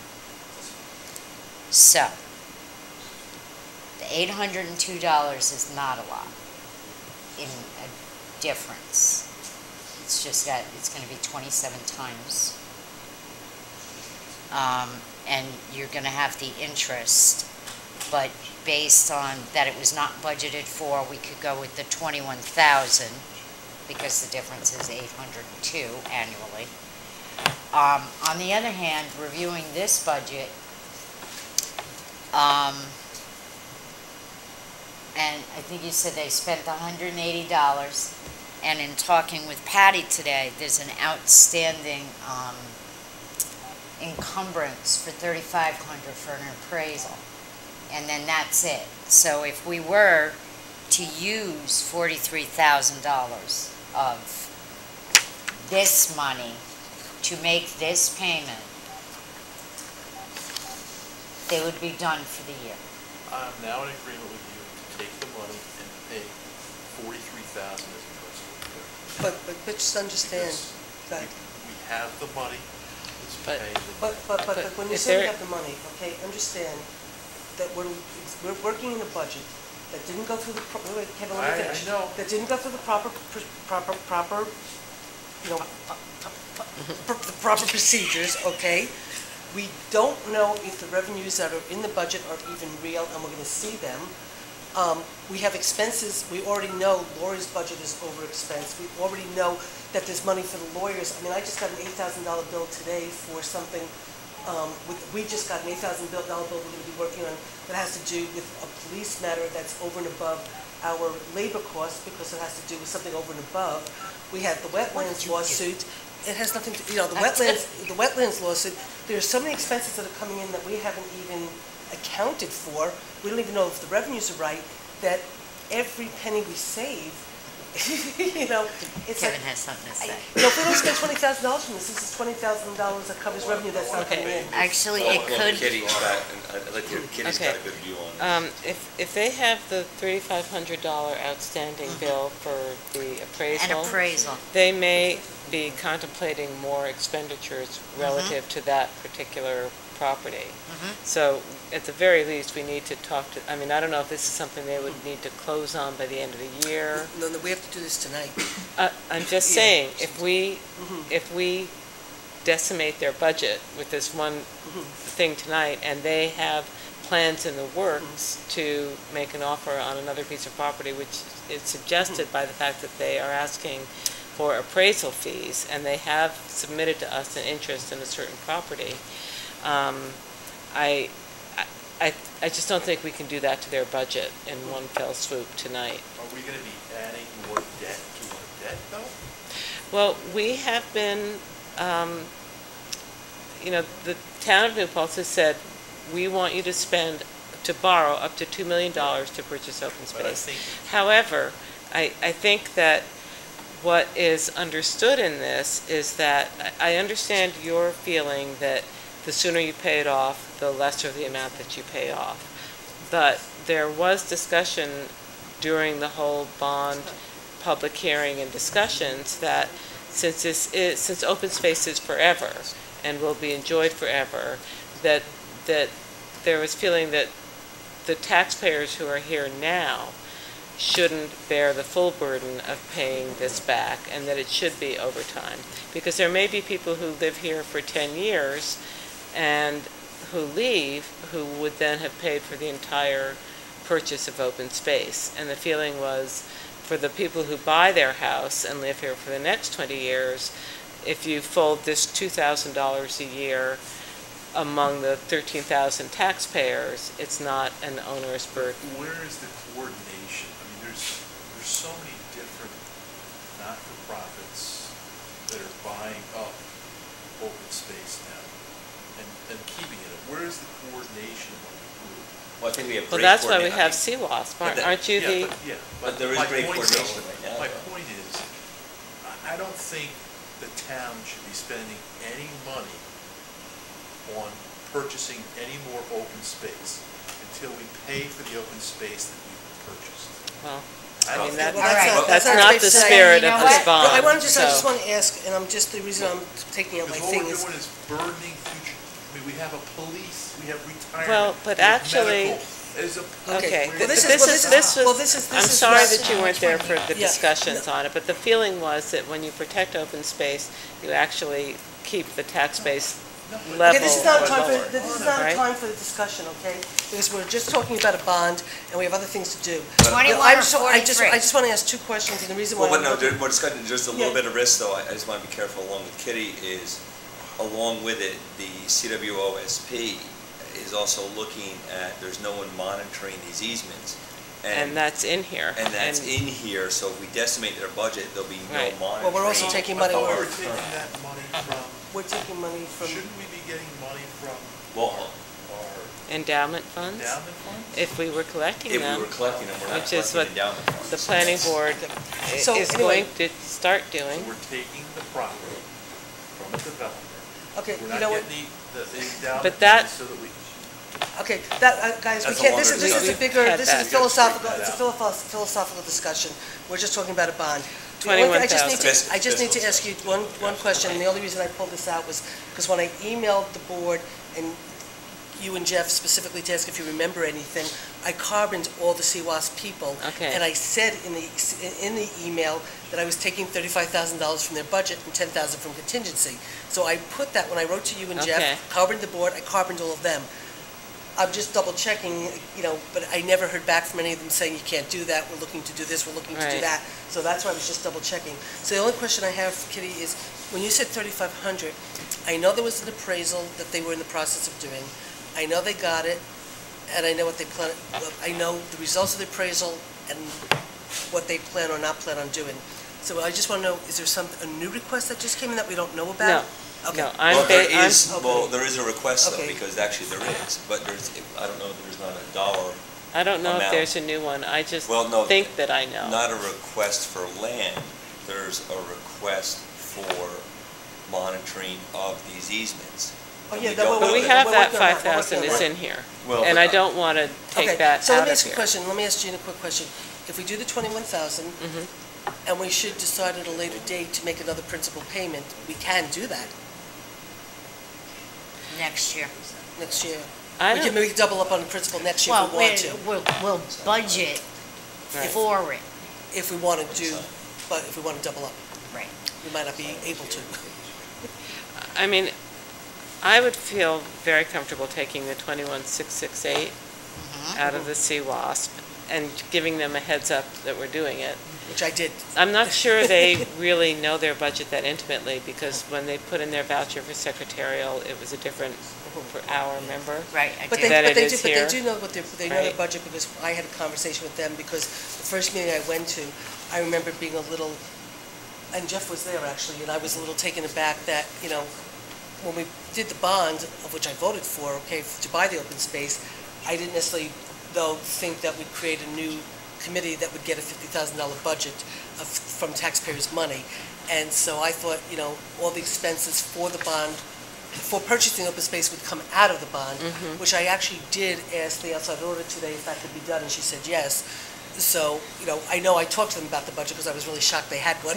Well, see, that's it. After the referendum went through, I would have borrowed the 2 million. I would have put it in a separate account, collected the interest, Yeah. and then made Well, the but purchases that's as you assuming you could. got the bond. But I would have set it up so that it, right away, you would have started making the 30 Well, I Well, think well, that's but- something we should do.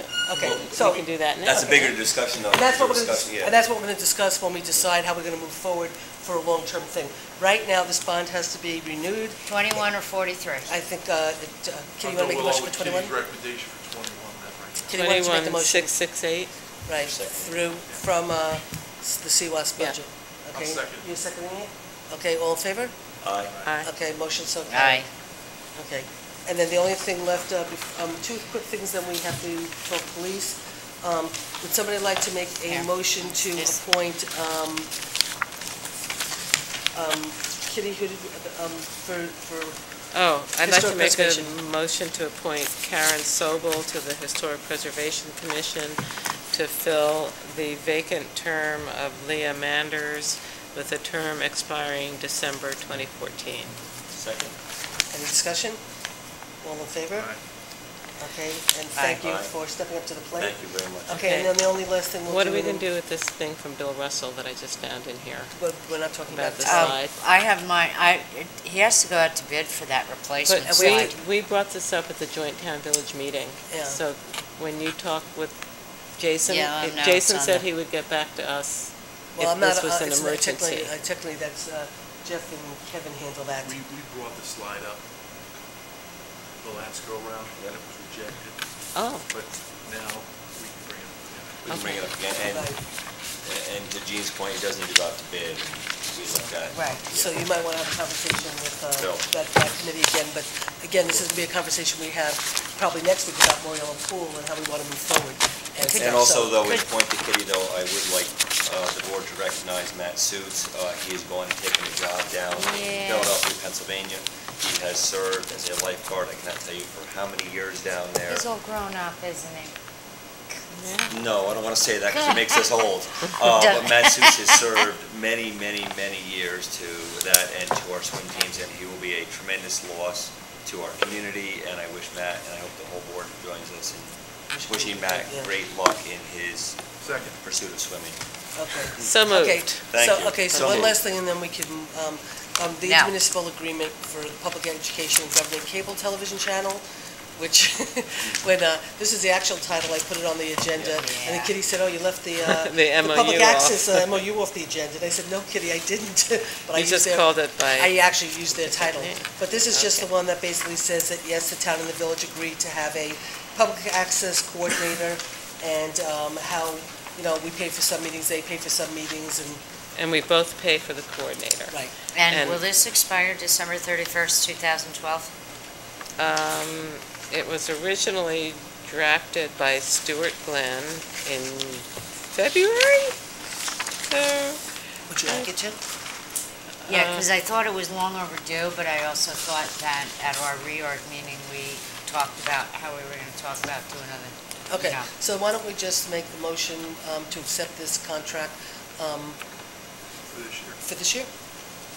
okay, so moved. Or you, anybody, I don't think I'll move it since I am the liaison Oh, to the... Second? I'm not Nobody made the moving. I thought you said, no, Gene did. I'll move it through December 31st, 2012. Okay. And second, any discussion? All in favor? Motion Aye. so carried. Okay, so that's everything that we said we would No, do. you're not done. There's a request for prepay, $1,995 for Everfi. Oh,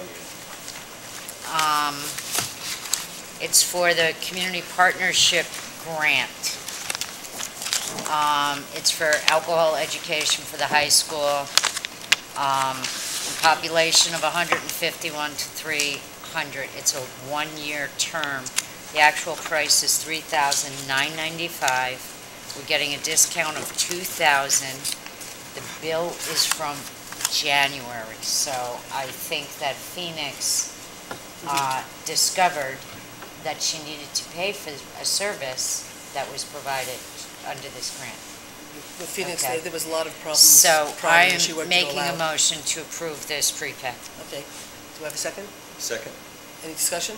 It is all, just so everyone knows, it's coming out of the grant, it's not coming out of town fund. Well, this is grant money, and, Yes. and she actually, there were a lot of problems, and she worked it all out. Okay, so all in favor?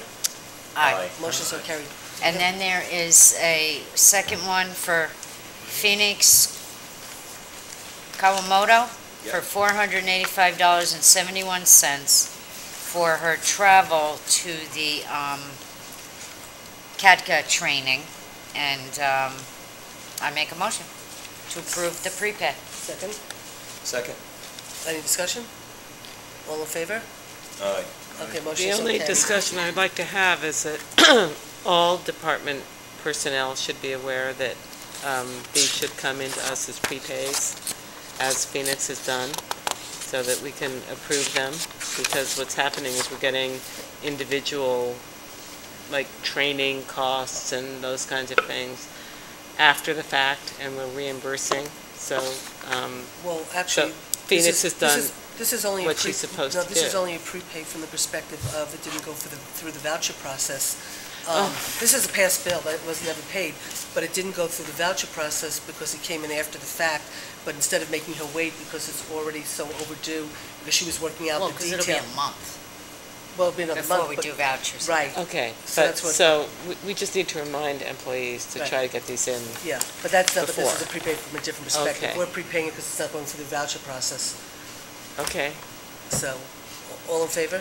Aye. Aye. Okay, motion so carried. Do we have to do? We have some budget transfers. Oh, the warrant? Yeah, don't we have to do? Oh, We have yeah, budget oh. transfers. Oh, I have a bag. Okay, Oh, that's I done. make a Never motion. Oh. Well, dingy dangy, look at the price tag on that, kitty. Yeah. That's a lot of money. You want to say it out loud? And part of it's because there's, But the pile was small. yeah, but there was $64,000 for the police station lease. There was, Oh, yeah. there was, Yeah. And there was- there's money for, Annual payment? $64,000. Yes, a year. annually. It's $64,000 and we met, and then when I saw the $64,000 voucher, I thought And I had- family was in here this time. well, families in here, Say family. families in here, the police department, $64,000, which I had to sign, and I was like, I think there's some really serious money for, We need to renegotiate that. I think so too. There's some serious money, I think, for pavement Yeah, or something. Chris, he For- overdid it this I month. think there's some You're pretty out. big checks for some pavement or something. And how so- about that health insurance? Oh, yeah. $75,000 for one, and I think 68 for the So- other. Okay. I wasn't happy signing the checks, I can tell you that. I make a motion authorizing the warrant for the month of August in the amount of $489,007.46. I'll second that. Okay, all in favor? Aye. Motion so carried. Kevin's not voting. Kevin, you would have to sign the checks. Put your name on it. You didn't get it stamped yet? You look through all the Sam's Club stuff? Oh, yeah. Oh, yeah. It was The everything tr- you saw. Except I Um, saw the $39.99 one. But if you're gonna make a change to that, that's why you're supposed to be talking to the department head and making changes. Which And we're until doing. you tell him and make changes, it's not, okay. So you wanna hold off, I know Rosanna really does not want us to do that. Are people prepared to do the minutes? Or, Oh, yeah. is everybody prepared to do the minutes really Yeah. quickly from, I even printed but I have think some I read them changes, but some things to add, but, do you wanna do this real fast? Do you feel comfortable? I thought I read them. Okay, do I have a motion to, I have questions on these, but not to Rosanna, it was really to ask everybody if they did certain things, but I'll ask you independently. Do I have a motion to accept the June 21st, 2012 minutes? Second, and just for discussion, I just want to make sure, Roseanne. Nobody moved it. I think she Oh. said something again. Did you move it? Sure, I make a motion to I accept the apologize, minutes I thought you of were making a motion. June 21st. I just want to make sure, Roseanne, there's no changes are made to it until they're done at this table, right? Like, Right. no one can Right. email you a change and you Right. just, okay. Right. just wanna make Which is sure. why That's what I have- thought. That's why I have Yeah. a few things I want to add, That's but fine, yeah. it's going to be done I just tonight. wanna make sure. Yeah, so, This is for okay, you. so all in favor? Aye. Okay, the June Just print it 28th, everybody okay with June Wait, 28th? June 28th. Let me Aye. just look. Sure. Which one? I have June 21st. Do I have a motion? Motion? Second? All in favor? Uh, July 11th. Logan Barry. Whoa, we're going fast here. It's July 11th. You weren't Bellucci there. abstains. Okay. I was absent. No, I thought you were at that She one. was absent on June Oh, the 28th. 28th was when she was at. She was absent. Okay.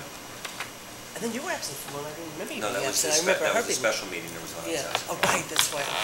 Okay, then there's July I think the 11th, 11th. which Kitty Brown was absent from. Right, I was at a funeral. So, would anybody like to make, move Kitty July abstains. 11th? So moved? Second? Second. Any discussion? All in favor? Aye.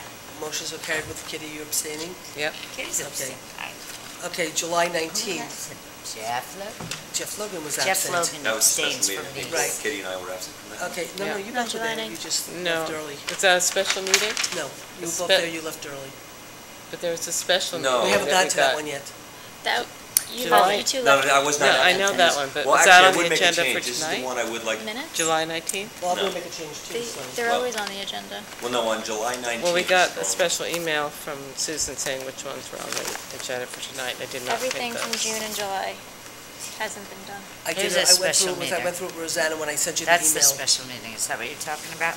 No, July, That's- we're on July we- 19th now? No, this one, the two of you missed. That was June, well, there's another one. You had two special meetings. And I was absent from. You were absent from, yeah, we But already did I the want to one go you back to asked. July 19th. I was not absent from that meeting. Oh. I arrived at 7:37.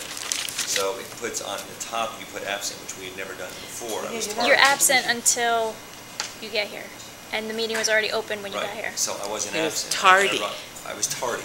Well, you're absent Oh, she said until it. you get here. She said 7:37 p.m. Council meeting, right. I wasn't absent. Yeah, no, you weren't. So I was late. That's the way you're supposed to do them.